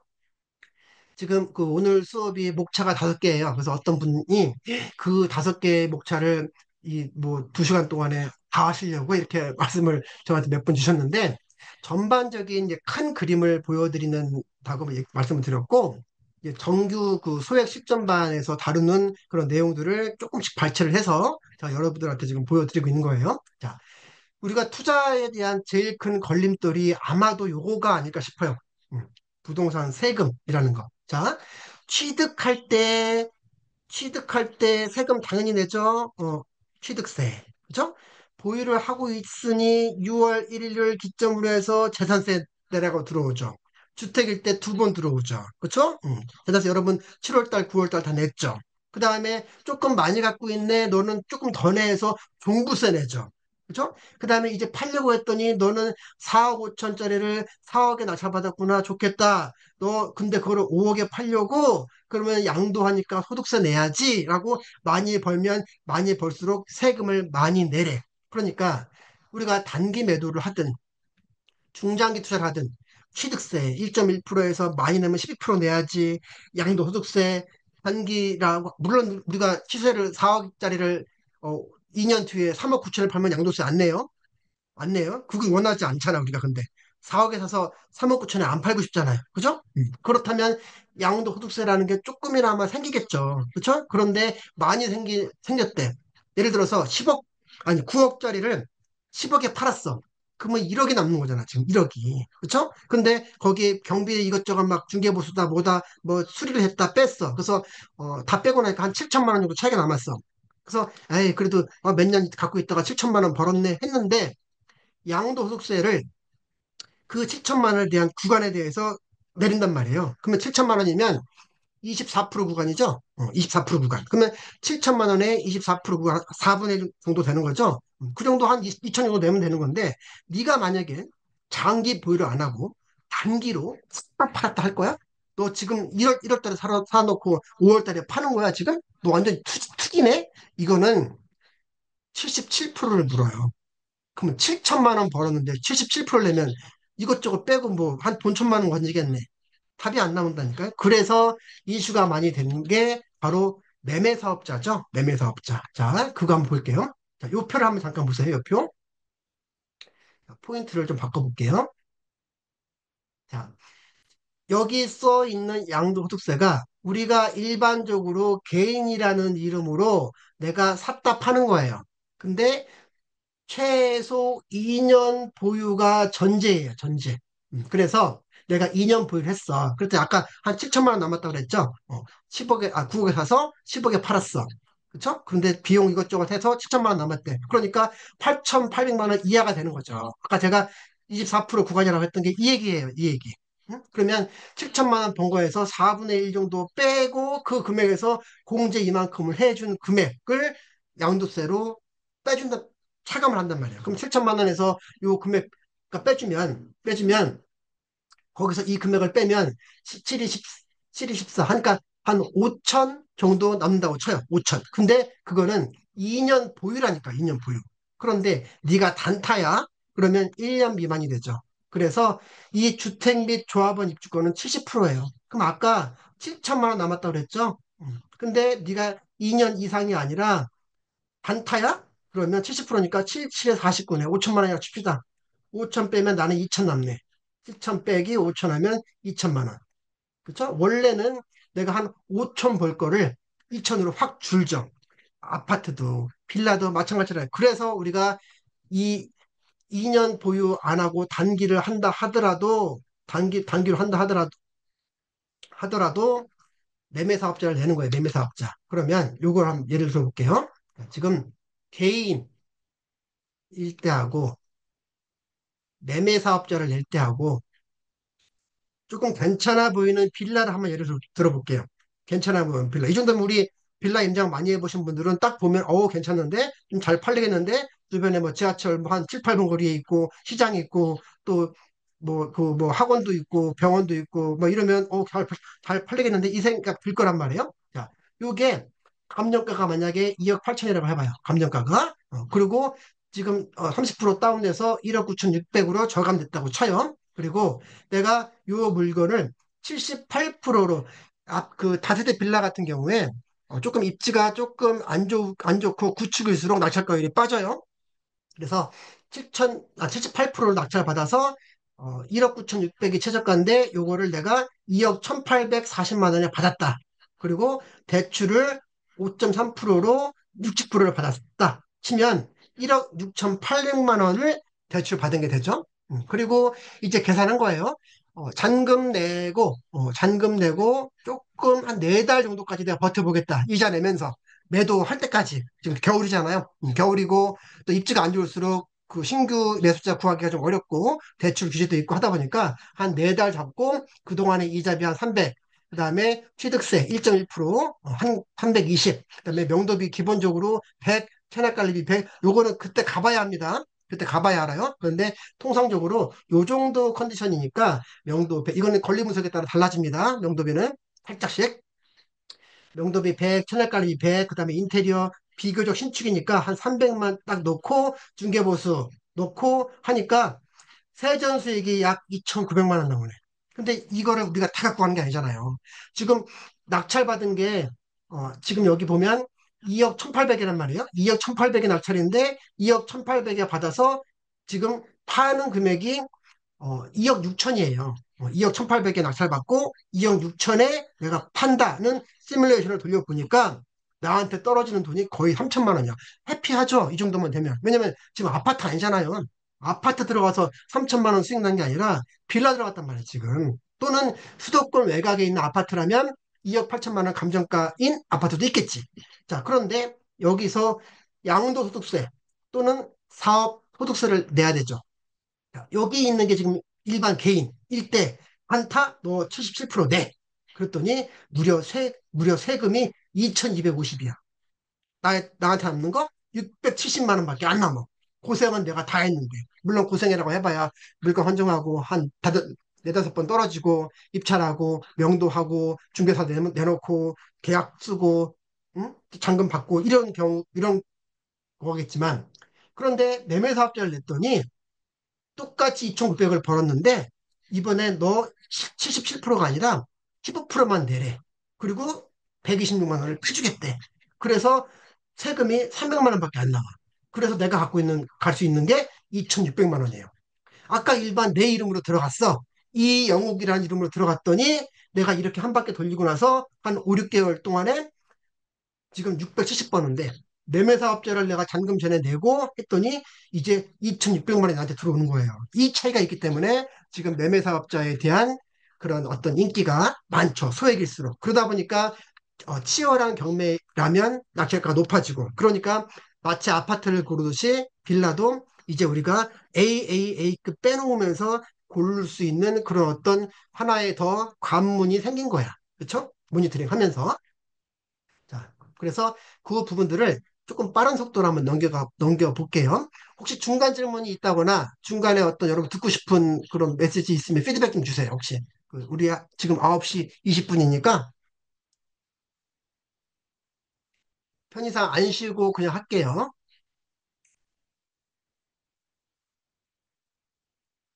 자, 없으시면 바로 몇 가지 사례 바로 볼게요. 자, 매매사업자 관점에서 아파트, 빌라, 낙찰 모니터링. 자, 최근 한두 달 동안에 제가 관심 물건으로 넣어놨던 물건들을 여러분이 사실 이걸 해야 되거든요, 앞으로. 모니터링을. 모니터링을 하면서 지역 분석, 입지 분석, 또 시세 모니터링, 현재 분위기 이런 것들을 봐야 되는 건데, 제가 모니터링 했던 거를 지금 빠른 속도로 몇 개를 보여드릴 거 이렇게 보시는 거다. 그리고 여기서 오는 어떤 뭔가의 메시지가 있을 것 같아요. 자, 요거 먼저 볼게요. 자, 자, 화성시 병점입니다. 여러분 잘 모르는 분들 계실 거야, 분명히. 화성시 병점이면 사실 병점이면 동탄 가깝습니다. 몰랐죠?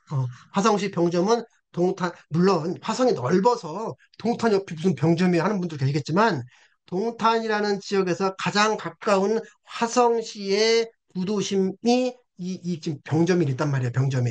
그렇죠? 그래서 여기 병점에 있는 신창 2차 비바 패밀리 대형 사이즈죠? 대형 사이즈 5억 4,700 나왔어요. 그죠? 그리고 2차 때 3억 8,200. 근데 누군가가 6명 들어왔는데 미납을 했어요. 한 번 미납이 되잖아요. 이것도 하나 마찬가지 팁인데 한 번 미납이 되면 우리는 또 겁나. 도대체 무슨 문제가 있는 거야? 라는 것 때문에. 그렇죠? 그러다 보니까 2차 때 2등이 4억 8,800, 1등이 5억 1,300인데 3차 때 낙찰 2차를 두 명밖에 안 했어요. 두 명. 아까 5억대였잖아요. 5억 1,300이잖아요. 2등이 4억 8,800인데 3차 때 두 명 들어와서 2등이 4억 8,700, 1등이 4억 1,900이야. 여기 2차 때보다 거의 1억이 빠졌어요. 그런데 이 당시 걸로 보게 되면 이게 5층인데 1층이 4억 9천부터 매물 호가를 부르네요. 1층이. 제일 우리가 안 좋아했던 1층을 4억 9천부터 나와 있는데 5층을 4억 2천 정도 받았단 말이야, 지금. 그렇죠? 1층 가격보다도 7천만 원 싸게. 그죠? 그리고 실거래가가 지금 우리가 5층이죠? 자, 12층은 5억 7천에 거래가 됐네. 12층이. 그렇죠? 힌트를 보시죠. 지금 모니터링 하는 거예요. 또 하나. 이번에 또 서울에서 멀어졌죠. 아파트를 본데 더 많이 멀어졌어. 근데 의정부는 사실 경기도 북부에서는 투탑이 고양시하고 의정부라고 제가 많이 얘기했습니다. 경기도 북부 우리 잘 선호하지 않지만 북부에서는 고양시하고 의정부가 투탑이에요. 자, 그 의정부 GTX C도 들어오죠. 이 의정부 호원동이라는 지역에서 5구 사이즈 살짝 작아졌죠. 자, 보세요. 경기도의 아파트로 전용 5구를 들어갔더니 서울 빌라 가격밖에 안 되지. 그렇죠, 감정가가. 음.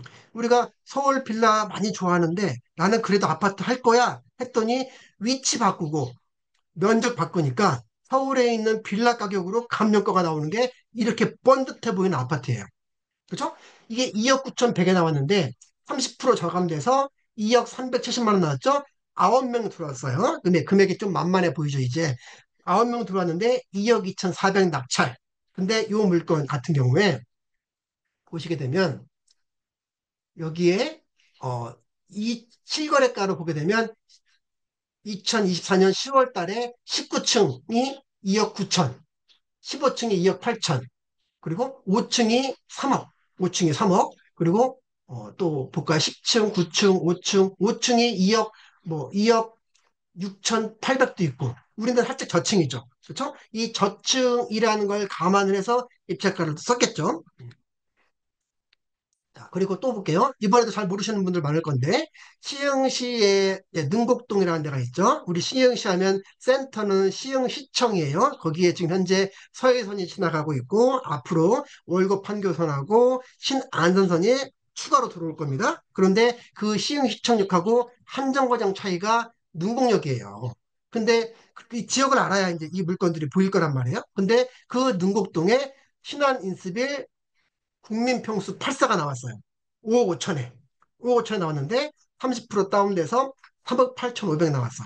그리고 4억 6천6백 낙찰됐습니다. 4명밖에 안 들어왔네요. 시형 등록 어디야? 나 몰라. 이런 분들도 많이 있겠지. 그죠? 자, 4명 들어와서 4억 6천6백에 낙찰했는데 이 낙찰일 기준으로 호가가 2층이 우리 건 9층이에요 무려 9층인데 2층이 5억부터 불러 5억부터 2층이 5억부터 일반 부동산에서 파는데 경매로 9층을 4억 6천6백에 받았단 말이야 지금 4억 6천6백에 그렇죠? 이것도 피해 나가면서 물건 고르면 아 서울 빌라 말고 수도권 아파트 괜찮겠다 물건만 잘 고르고 몇 번 우리가 입찰 시도하면서 시뮬레이션만 한다면 그렇죠? 이번에는 빌라 모니터링 한번 해볼게요. 빌라. 자, 인천시 계양구 장기동 넘어갔어요. 인터하우스라고 하는데 3층이야. 자, 아파트는 보통 우리 3층, 2층, 4층 하면 저층인데 빌라는 3층 하면 로열층이죠. 빌라는 3층이면 로열층이에요. 그리고 오히려 4층 이상이면 LB 없으면 안 가. 그렇죠? LB 없으면 엘리베이터 없으면 4층 위로 안 올라간단 말이에요. 그렇죠? 그래서 LB 없는 빌라는 2층, 3층이 로얄층이에요. 그렇죠? 연식 안 봐도. 근데 얘는 연식이 11년 차네. 2011년 차면 엘베 없는 게 많죠. 그렇죠? 그런데 3층이래. 뭐 괜찮죠. 3층이고 전용 4호 사이즈 14평짜리. 이게 가격부터가 확 빠졌죠, 지금. 아까 의정부 아파트 봤더니 2억대 후반이었는데 인천에서 서울 빼고 경기 빼고 인천에서 아까 우리 하나 골랐던 계양구죠. 공항철도도 가깝고 거기 있는 계양구에서의 장기동. 여기 말하는 장기동은 김포 장기동 아니에요. 인천 장기동이에요. 그런데 가격대가 이미 우리한테 확 저가로 들어와 있잖아요. 소액 투자로 들어올 수 있게끔. 그러면 여기서 하나 더 생각할 수 있는 건 1억 5,400이면 공시 가격이 1억 이하일 가능성이 크죠. 아까 시세가 1억 6천, 7천이면 공시가가 1억 이하입니다. 그렇게 무조건 얘기하면 안 되죠, 제가. 자, 국토교통부 실거래가 말고 우리 개별 우리 공시가격 알림이라는 사이트가 있어요. 공시가격 알림이 거기에 들어가서 이 집원 그다음에 이 호수를 치면 공시 가격이 나와요. 그래서 1억 이하가 되면 1억까지가 되면 아무리 법인 투자든 또는 주택이 10개든 상관없이 취득세는 1.1%란 말이에요. 1.1%. 그렇죠? 정비사업지 빼고는. 그렇죠? 그러면 얘는 9,600이니까 9,600 정도 되니까 내봐야 취득세 100만 원도 안 내죠. 100만 원도 안 내요. 그렇죠? 그러니까 단기 매도로 이 수요가 있고 실거주 가치만 있다면 번듯한 인천 계양구에 전용 14평짜리 빌라 단기 투자하는 거죠. 많이 들어오잖아요. 14명. 14명 들어오잖아요. 만만하고 수요가 많으니까. 공시가 1억 이하 때문에 취득세가 주니까. 그러면 이런 물건들만 또 많이 찾아보시는 매니아들도 있겠죠. 또 하나 볼게요. 부천 심곡동에 있는 레스뷰 주건축물 얘도 3층. 웬만하면 3층 괜찮다고 그랬죠? 더군다나 17년이에요. 그럼 정말 신축이죠? 봐도 깔끔해 보이잖아, 신축. 근데 이제 우리가 임장을 해봐야 알겠지만 저는 물론 지금 보여드리는 물건들은 다 임장 갔다 온 물건들입니다. 임장 가시면 여기가 막 주택가들이 있는 데가 아니라 대로변이에요. 그리고 이제 아래층에 여기 뭐 블루투스, 뭐 내비게이션 이런 그 자동차 용품 매장. 우리가 밑에 뭐 카페가 있는 거 좋아하죠. 부동산 있는 건 좋아하지만 이런 것도 안 좋아할 수 있고 여긴 대로변이에요. 대로변. 그렇죠? 좀 시끄러울 수 있고 이런 것 때문에 수요가 좀 빠질 수 있죠. 그런데 사실은 이제 부천대학교하고 바로 근처란 말이에요, 여기가. 그리고 방이 무려 3개고 욕실이 2개예요. 아까 제가 얘기했죠. 아파트든 빌라든 남들이 조금 꺼릴 만한 물건들을 오히려 공략을 하시라고. 그렇죠? 왜냐면 매매 사업자 또는 단타에 대한 수요가 많이 늘었으니까 실거주 가치만 있다면 이렇게 그 실제로 들어올 수 있는 가격도 우리가 좀 저렴하게 경쟁을 조금 피하면서 들어갈 수 있으니까. 그렇죠? 이런 물건 있었고 또 이번에 안양 너무 좋아하는 안양이죠? 안양에서 자, 핀란드 무려 5구 사이즈예요. 아파트로 치면 25평이고, 그렇죠? 이것만 봐도 일단 저는 마음이 가요. 안양시 동안구, 우리 만안구도 아니고 동안구, 그렇죠? 동안구에 평촌이 있습니다. 자, 동안구에 관양동에 2층, 오, 2층이네. 근데 딱 봤더니, 2000년산이네. 오래됐어. 2000년이면 25년 됐어, 지금. 25년. 그쵸? 그러면 노후화됐고, 뭐, 이 안에 관리 상태, 또 벽, 또 계단, 이런 거 어떨지 모르겠다만, 그런 것도 좀 체크해봐야 될 것 같고, 엘베는 당연히 없을 것 같고, 이런 또 그 개념이 적용한단 말이야. 선입견도 적용하고. 그런데 임장을 했어. 그랬더니 25년 차인데 나름 이렇게 관리도 잘했어. 응? 관리도 잘했고 심지어 어떤 데는 엘리베이터도 있어. 근데 얘는 노 엘베라고 써놨죠, 제가? 엘리베이터 없어. 그리고 몇 층이야? 2층이잖아, 근데. 엘리베이터 없지만 2층이잖아요. 2층은 사실 엘리베이터 타는 게 더 귀찮아, 기다리는 게. 그냥 걸어가면 되잖아요. 그러니까, 아, 또 오래됐네. 오래됐지만 평수가 좋고 2층이고 그리고 무려 10세대인데 주차가 10대래. 그럼 괜찮네. 괜찮네. 안양 동안구에 5구 사이즈 빌라 하나, 방 3개, 화장실 2개는 2개, 그거 안 써놨네. 일단 5구 사이즈니까 웬만하면 방 3개, 화장실 2개일 것 같은데 이것도 감정가가 4억대인데 지금 입찰 6명 들어와서 2억 9,600 낙찰. 그렇죠? 골라갈 수 있죠? 이런 식으로 우리가 골라보면 이렇게 물건을 1단계에서 선정을 하고, 그 다음에 그 물건을 선정하면 아까 제가 권리 분석하고, 물건 분석하고, 입찰가 분석까지 한다고 그랬죠. 그러면 입찰가 분석을 제가 아까 했던 거 다시 먼저 그거 책 단계에 있는 거 먼저 잠깐 보여드릴게요. 또 주의 환기시켜 드리기 위해서. 자, 우리 지금 물건 선정을 했고 권리 분석을 하고 쭉 진도를 나갈 건데 물건 이 누군가는 이미 다 여기까지 와서 낙찰 받은 거를 지금 거꾸로 한번 시뮬레이션을 해 볼 거란 말이에요. 그러면 시뮬레이션 해 볼 때 입찰가를 분석을 어떻게 했을까? 그거를 지금 먼저 보여드리려고 하는 겁니다.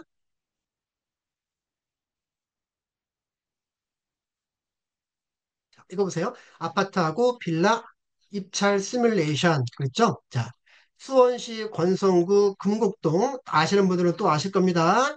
호매실 들어봤나요? 모르겠어. 호매실. 호매실이라는 데가 있는데 호매실동이 금곡동 옆에 있어. 여기 신분당선 호매실역 들어와요. 신분당선 호매실역. 상권도 좋아요. 학원가도 있어요. 우리만 모르는 거야, 지금.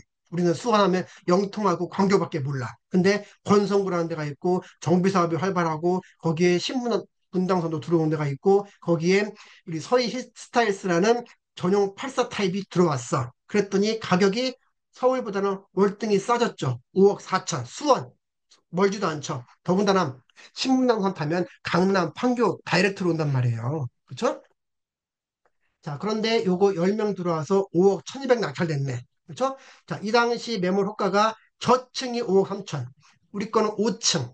그러면 저층이 5억 3천인데 얘보다도 2천 싸고 지금 평균적으로 볼 때 5억 4천, 5억 5천에 팔린단 말이에요. 평균이. 그렇죠? 거기에 비해서 한 3, 4천 정도 싸게 받은 거죠. 왜? 인기가 좋으니까. 가보면 좋으니까. 그렇죠? 그러니까 큰 차익을 못 내죠. 금액 대비해 서 그러니까 빌라는 한 3억대 정도, 2억대인데도 2, 3천 정도가 수익이 날 수도 있어요. 근데 아파트는 핫하면 5억대 아파트로도 3천만 원 남기기가 힘들 수도 있어요. 남들 다 좋아하는 아파트라면.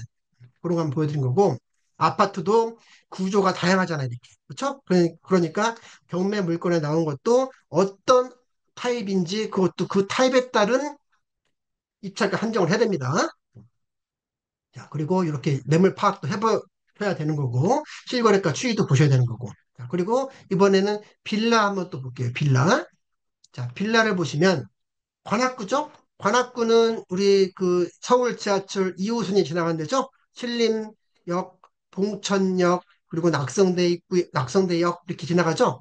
그러니까 그렇게 그 서울 그 접근성이, 아니, 강남 접근성이 좋은 데인데, 이 관악구에서 딱 봤더니, 빌라가 조금 오래돼 보여요, 또. 그죠? 오래돼 보이죠? 자, 봤더니 얘가 2002년산이네. 그러면 13년 됐죠?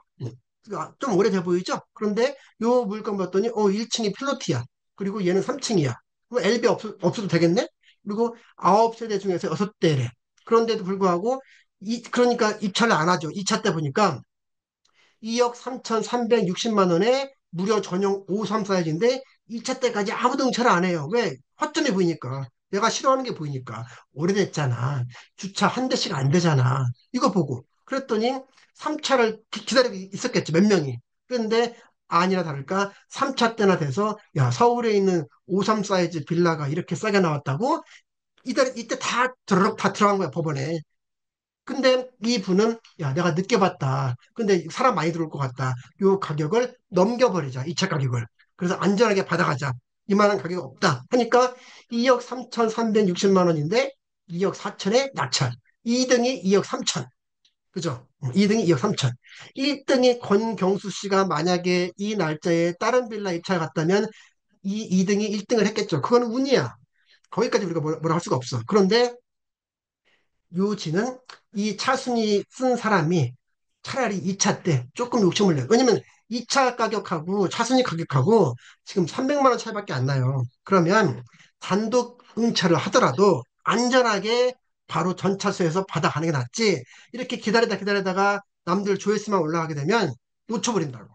그렇죠? 이렇게 모니터링 하다 보면 이런 것도 여러분들이 얻을 수 있어요. 그리고 아까 아파트도 이 구조 보라고 그랬죠? 빌라는 구조가 더 중요합니다. 빌라는. 아파트도 어떤 걸 보면 구조가 되게 이상해요. 불편하고. 근데 빌라는 그런 게 더 많아. 그렇죠? 그래서 빌라 볼 때는 필히 이 구조를 잘 보셔야 돼. 이 구조 얼마나 좋아요, 지금. 이거 빌라 얘기한 거예요, 지금. 3차 때 이체 가격 넘겨버린 거. 단 2002년산이라는 거. 핸디캅 그거밖에 없어요. 근데 방. 응? 방방방. 세 개.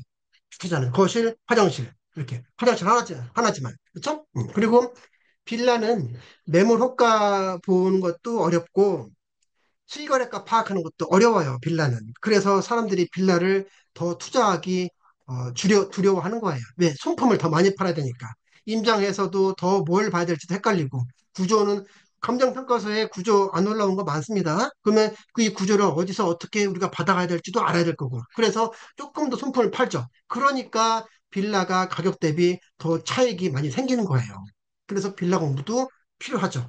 언젠가는 다가구 공부도 필요하겠지만 빌라부터 공부를 해야 다가구로 연결이 되겠죠. 왜냐면 다가구라는 거는 겉으로 보면 빌라잖아요. 겉으로 보면 빌라인데 다 자기 거인 거지. 그렇죠? 본인 거죠. 자, 그렇게 해서 빌라 임장하고 빌라 시세 파악할 때는 사실 이런 과정들도 겪어요. 저도 이런 식으로 많이 임장을 했고, 시세 파악했고, 수익률 분석했고, 적정 매도가, 적정 입찰가 다 파악을 하는 겁니다. 이렇게 보고. 그렇죠? 그래서 이렇게 빌라에 대해서도 아까 우리 실전 경매 10단계 얘기해드렸던 거 있죠? 사실 그 부분이 하거든. 우리 경매를 하려면 종목만 바꾸는 거, 종목만. 저도 중급반 들어가면 아파트, 다세대, 다가구, 뭐 공장 창고, 또 토지, 상가주택 다 나오지만 자, 빌라래. 그럼 빌라 물건 선정, 빌라 권리 분석, 빌라 물건 분석, 그렇죠? 그다음에 빌라의 현장 분석, 빌라 입찰가, 빌라 입찰, 빌라 명도. 다르겠죠? 상가래. 어떤 상가 선정, 상가 권리 분석, 상가 물건 분석, 상가 현장 분석. 상가 입찰가, 상가 입찰, 상가 명도. 다르겠죠? 토지래. 토지 물건 선정, 토지 권리 분석, 토지 물건 분석, 토지 현장 분석, 토지 입찰가, 토지 입찰, 토지 농도 다 다른다고 이게. 다 달라요. 그래서 여러분이 물건의 개수를 늘릴수록 이것도 배우고 저것도 배우고 다 배워야 돼. 그런 과정이 사실 저 위에 가면 중급반이라든지 뭐 우리 그 실전 경매반 같은 거 있는데 지금 우리가 하고 있는 특강은 다세대와 아파트에 집중한 특강이에요. 그래서 거기에만 맞춰서 지금 말씀을 드리고 있는 겁니다.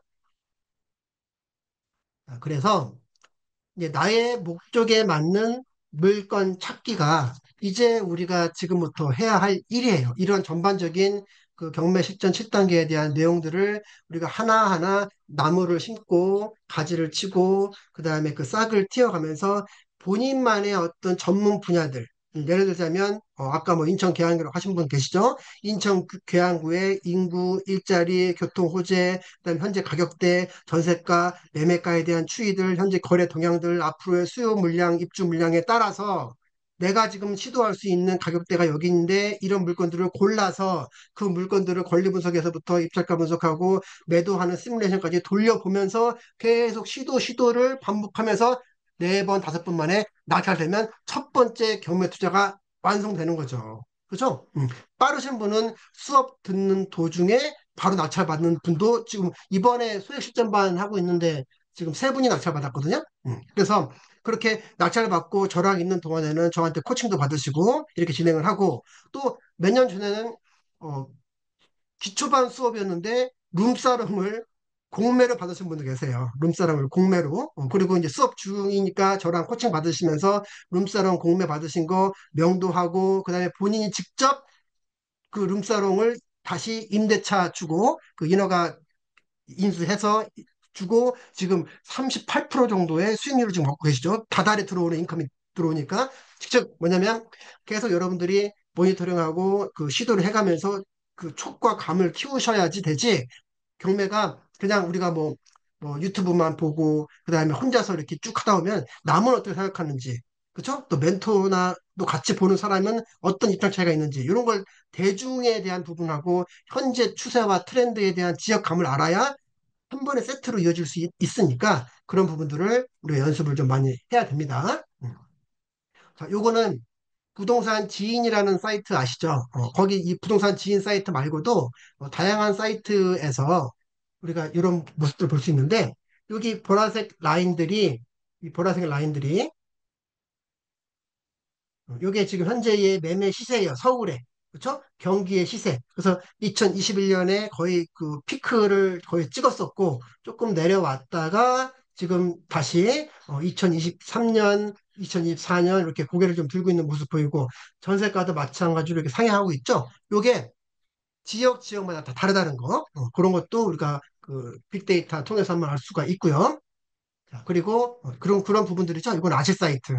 그렇게 우리가 모니터링을 해 나가야 된다는 부분들이 있고, 그다음에 아파트나 빌라나 오피스텔일 때 임장을 갈 때 또는 지도상에서 볼 때 이런 부분들 빅데이터 통해서 미리 한번 알고 또 현장에서 한번 보고 이런 부분들도 우리가 필요하고 또 하나의 그 이제 빠져나가는 방법 중에 하나가 경매는 이제 너무나도 이 사람 저 사람이 많이 알다 보니까 공매 시장으로 접근하는 분들이 또 많이 늘어나고 있죠. 근데 이 공매도 사실은 여러 가지 그 종류가 있어요. 뭐 압류재산 공매, 국유재산 공매 또는 뭐 유입재산 공매, 그렇죠? 수탁재산 공매, 하물며 신탁재산 공매까지, 신탁 공매까지. 그래서 각각의 공매 유형별로 어떤 차이점이 물론 제일 큰 차이점은 법원에 안 가도 된다는 거겠죠.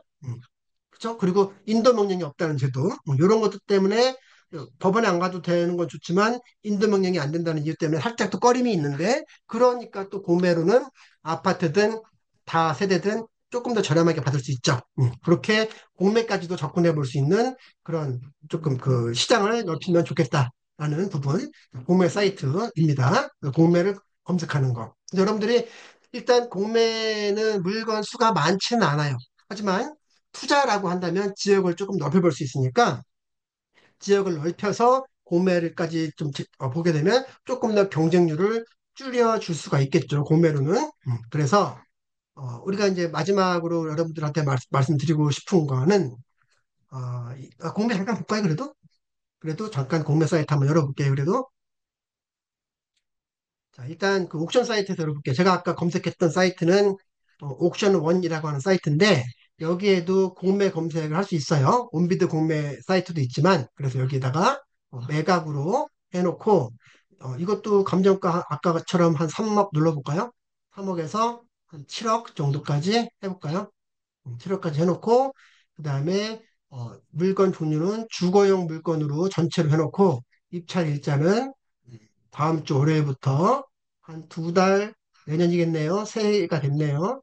자, 내년 한 2월 말까지 공매 진행 물건 3억에서 7억짜리 주거 물건으로 한번 살짝 검색을 해볼게요. 공매로. 그러면 지금 진행 물건으로 봤죠? 지금 보시다시피 공매도 있다는 얘기예요. 근데 누군가는 공매를 아예 접근을 안 해요. 근데 공매도 보게 되면 아파트 나오고 또 아파트 나오고 다세대 양초구 신월동구 나왔네요. 양초구 신월동구 많이 나왔네. 아, 이거 저 이제 요즘에 그 물건 짓다가 그 이제 PF라고 하죠. 그런 것 때문에 이렇게 단체로 나오는 물건들이 좀 많이 있어요. 얘도 좀 몇 개 나와요. 승인동 물건도 좀 있고 파주 야당동에 있는 다세대도 있고 어차피 단기 매도니까 우리 실거주 아니니까 이렇게 이제 아까처럼 1단계부터 7단계까지 보면서 공매 물건으로 조금 더 경쟁력을 올릴 수 있는 그런 것도 정할 수 있겠죠. 그래서 궁극적으로 우리가 보시면 이제부터 우리가 해야 할 일은 이거인 것 같아요. 누가 언제 어디에 무엇을 왜 어떻게 이렇게 지금 되어 있는데 어, 제가 먼저 드릴 말씀 잠깐 드리고 그다음에 요거 좀 이어가도록 할게요. 우리가 수업이 10시까지라고 했는데 요 말씀 드리고 잠깐 안내 말씀 드리고 혹시 여러분들 질문 사항 있으면 질문 좀 더 받겠습니다.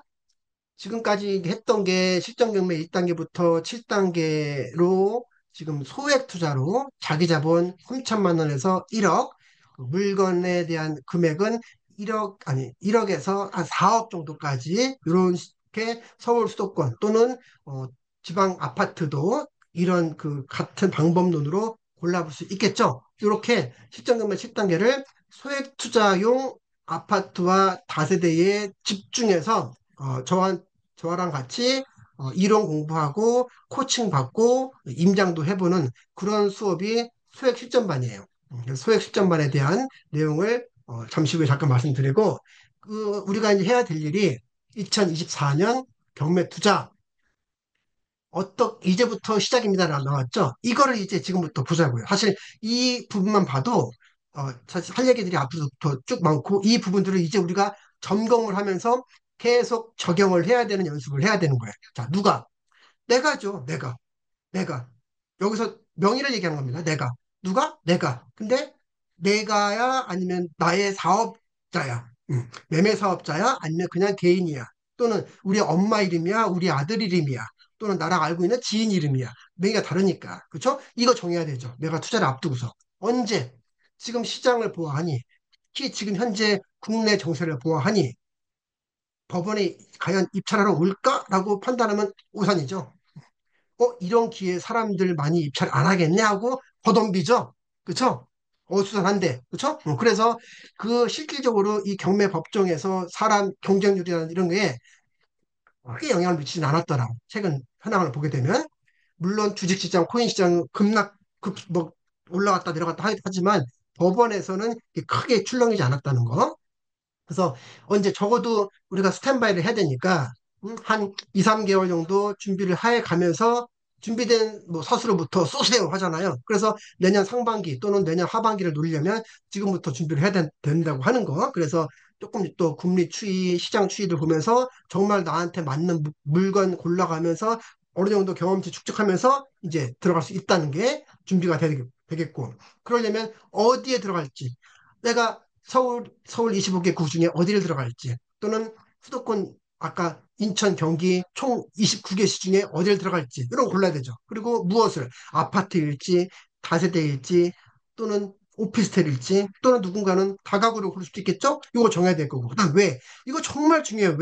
왜 들어가려고 왜? 나는 이거 나중에 내가 실거주 하려고 이런 분도 계실 거고. 이거 나는 단기 차익으로 하려고. 이거 나는 지금 다달이 월세 들은 용도로 하려고. 즉 무슨 얘기냐면 실거주냐 투자냐 또는 단타냐 중장기냐 또는 차익이냐 수익이냐 따라서 다 다르다는 거예요 지금. 그렇죠? 그러니까 경매 한 바퀴 돌리려면 이런 부분들이 여러분들이 준비가 되어 있어야 돼요. 하나하나가. 근데 지금 준비가 된 것도 있고 안 된 것도 있고 그렇잖아요. 그렇죠? 네, 마지막 여섯 번째. 어떻게? 누군가는 일반 매매 또는 금매를 쭉 돌아오면서 살 수도 있고, 누군가는 지금 얘기했던 것처럼 경매를 할 수도 있고, 누군가는 아니 나 경매 말고 공매를 할래. 누군가는 그 공매 중에서도 제일 좀 까다롭다고 하는 신탁 공매 할래. 다 다를 거란 말이에요. 그렇죠? 이런 거에 대한 그런 전반적인 그림을 그리면서 지금부터 시작을 하는 게 중요하다라고 말씀을 한번 드린 거예요. 이렇게 전반적인 OT를 한번 했고, 이런 내용들을 이제 앞으로 여러분들이랑 보다 자세하게 온라인으로 진행할 수 있는 내년도 2025년을 준비하면서 같이 준비할 수 있는 시간을 좀 만들어 놨어요. 자, 지금 보시게 되면 연말이죠. 그 2025년이 상당히 지금 그 바쁘단 말이에요. 지금 우리가. 그죠? 뭐 모임도 많고 상당히 바빠서 온라인으로 지금 그 생각을 하고 있고요. 자, 여기 보시게 되면 멘토 이영욱의 소액 시점반, 소액 시점반 이라고 해서 이제 소액 시점반의 경매 기본기를 같이 배우실 거고 경매 기본기 배울 거고 그다음에 그날 제가 추천 물건들을 여러분들한테 몇 개 공개를 하면서 다른 데는 안 풀 겁니다. 다른 데는 풀지 않고 여러분들한테 추천 물건 아파트 다세대 빌라 몇 개씩 추천드리면서 분석을 좀 해드릴 거예요. 그래서 여러분들이 바로 마음의 안심을 갖고 직접 법원에 가서 입찰해 볼 수 있도록 거기까지 좀 해드릴 생각이고 그리고 여러분들이 입찰이 해서 낙찰이 됐거나 또는 제가 추천하지 않았지만 여러분들이 스스로 물건 골라서 입찰하고 낙찰받을 수 있잖아요. 그런 물건에 대해서도 입찰 코칭을 해볼 수 있는 그런 좀 그 수업을 좀 만들어 보려고 해요. 사실 소액실전반이라고 해서 그동안에 오프라인으로 많이 진행을 하면서 진행을 했었는데, 여러분들 이제 연말이고 바쁘고, 그리고 저도 지금 12월 달에는 조금 일정들이 좀 많이 있더라고요. 그 뭐 모임도 많이 있고 또 온라인 강의 이거 말고도 또 있고 대학교 또 추가하는 것도 있고 해서 온라인으로 진행을 할 거고 지금 여러분들이 딱 이 7단계를 한 번에 머릿속에 한번 딱 각인이 된 만큼 여러분들이 하실 분들만 바로 다음 주 월요일부터 시작을 할 거예요. 12월 16일부터. 그래서 다음 주 월요일부터 총 6주를 진행을 할 거고 그러면 12월 달에 월요일 3번, 1월 달에 월요일 3번이 됩니다. 그래서 우리 오늘 시작한 거는 수요일 날이었어요. 하지만 월요일부터 딱 시작해서, 왜냐면 여러분들이 보통 모임들이 화, 수, 목, 뭐, 금 이렇게 많잖아요. 그래서 딱 그 일주일 시작하면서 월요일 날 6번, 그래서 저녁 8시부터 11시, 3시간 동안 할 거고, 통상 이제 2시간 반 정도는 여기 경매 기본기에 대한 아까 얘기했던 내용들, 7단계를 조금 더 실무적으로 압축해서 말씀을 드릴 거예요. 그래서 1주차 때 서울 수도권 경매 트렌드 및 매매 사업자 활용하는 거 디테일하게 한번 쭉 말씀을 드릴 거고 2주차 때 경매 절차 총정리 및 아까 제가 얘기했죠. 아파트 다세대 상가 토지 권리 분석 다 다르다고. 자, 아파트 다세대 권리 분석하는 거 말씀드릴 거고 세 번째 주에는 현장 수업이에요. 그래서 세 번째 주에는 현장 수업이니까 저녁 시간이 모이는 게 아니죠. 그런데 여러분 이제 그 신청하신 분들끼리 조율해서 나는 직장인이라서 뭐 어려운 분들이 몇 분 있을 수 있을 것 같아. 근데 그 내용들을 이제 파악해가지고 많이 갈 수 있는 날짜로 현장 수업 날짜를 별도로 정할 수도 있어요. 별도로. 자, 그리고 4주차 때는 아파트 다세대 시세, 아까 빌라는 시세파 입찰가 쓰는 게 어렵다고 그랬죠. 그렇죠? 그런 부분들을 조금 더 면밀하게 4주차 때 한번 볼 거고, 5주차 때는 공매. 여러분들이 이제 경매 말고 공매로 들어가면 아까 되게 유형이 많다고 했는데, 경쟁률을 줄일 수 있으니까. 그렇죠? 그래서 공매에 대한 총 정리하고, 압유재산, 압류재산, 구비재산 또는 신탁 공매까지. 신탁 공매는 많이 다릅니다. 이거는 국세징수법으로 진행한다는 공매가 아니에요. 그래서 그런 부분까지 보고 6번째 주에는 이제 낙찰 받고가 더 궁금하잖아요. 명도는 어떻게 하는 건지 대출, 매도 그리고 가끔 이제 경매 물건이든 공매 물건이든 보다 보면 그 물건에 해당되는 물건들이 있는데 정말 소송이 필요하지 않은 그 원칙적으로 걸러질 수 있는 특수 물건들도 있거든요. 유치권이든 법정지상권이든 뭐 지분 매각이든 간에 그래서 그런 부분까지 그 다세대 빌라 소액 투자를 할 때 꼭 필요한 부분들만 엑기스로 모아서 총 5주의 수업을 만들어 놨고 1주는 현장 수업이라 해서 별도 날짜를 3주차 월요일 날이 안 되면 별도로 날짜를 만들어서 그날 또 진행을 할 겁니다. 이렇게 할 거고 지금 바로 당장 입찰할 수 있는 물건들을 제가 한 3개 정도씩은 그날 분석을 해드릴 거예요. 분석을 해드릴 거니까 그런 물건도 여러분들이 마음 편하게 입찰 연습해 보셔도 되고 입찰해서 그리고 여러분들이 또 스스로 찾은 물건들 중에서 궁금한 거 있죠. 그런 물건들 또 우리 마지막 한 30분 정도 동안에 저한테 질문할 수 있게끔 그렇게 매주 수업을 진행할 거고요. 어차피 온라인이니까 지금 여러분들 일정 많은데 가능하면 오프라인 좋죠. 그래야 뭐 채팅창이든 또는 보이스로 저한테 질문도 주실 수 있겠지만 그래서 그렇게 빠지셨을 때는 온라인으로 여러분들한테 제공을 할 거고 요거는 그 3개월 동안 드릴 거예요. 그래서 가능하면 한 두 번, 세 번 반복하면 정말 자기 거가 될 것 같아요. 정말 그 다세대 아파트 소액 투자에 필요한 부분들만 모아서 지금 알차게 만들어 놨어요. 이거를 길게 가게 되면 저희 수업 뭐 중급반 들어보신 분 계시지만 거의 6개월 이상 걸리거든요. 임장만 빼고도. 근데 아주 압축해서 해드린 거니까 목표는 우리 멤버 전원이 다 그 우량 물건을 다 잡아서 입찰해보고 또 낙찰까지 받고 뭐 가능하면 그 안에 뭐 한두 번 매도까지 하는 걸 목표로 합니다. 그래서 거기에 맞게끔 제가 만들어 놨고요. 여기 기본 이론 한 2시간 반 하고 스터디 30분이라고 했는데 요 스터디 30분 시간에 추천 물건, 그다음 여러분들의 관심 물건 Q&A 이런 거 다 하면서 그런 시간들을 가질 거니까 온라인으로 많이 참석하시고 반복하시고 또 적극적으로 저랑 소통도 하시고 이렇게 하시면 좋을 것 같고 그 매주 아까 제 1단계가 어렵다고 그랬잖아요. 물건 선정. 그 단계에 여러분들이 좋아하는 물건들을 골라보고 여러분이 아는 선에서 그 물건에 대해서 생각하는 바, 미션들을 매주 드릴 거예요. 그러면서 이제 촉이 키워지겠죠? 이렇게 할 거고 그 방법론 숙지하고 입찰하고 하는데 도움이 되지 않을까 생각을 합니다. 오늘 다들 수고들 많으셨습니다. 오랜만에 봤던 분들, 여기 반가운 이름들 너무 많은데, 모두 반갑고요.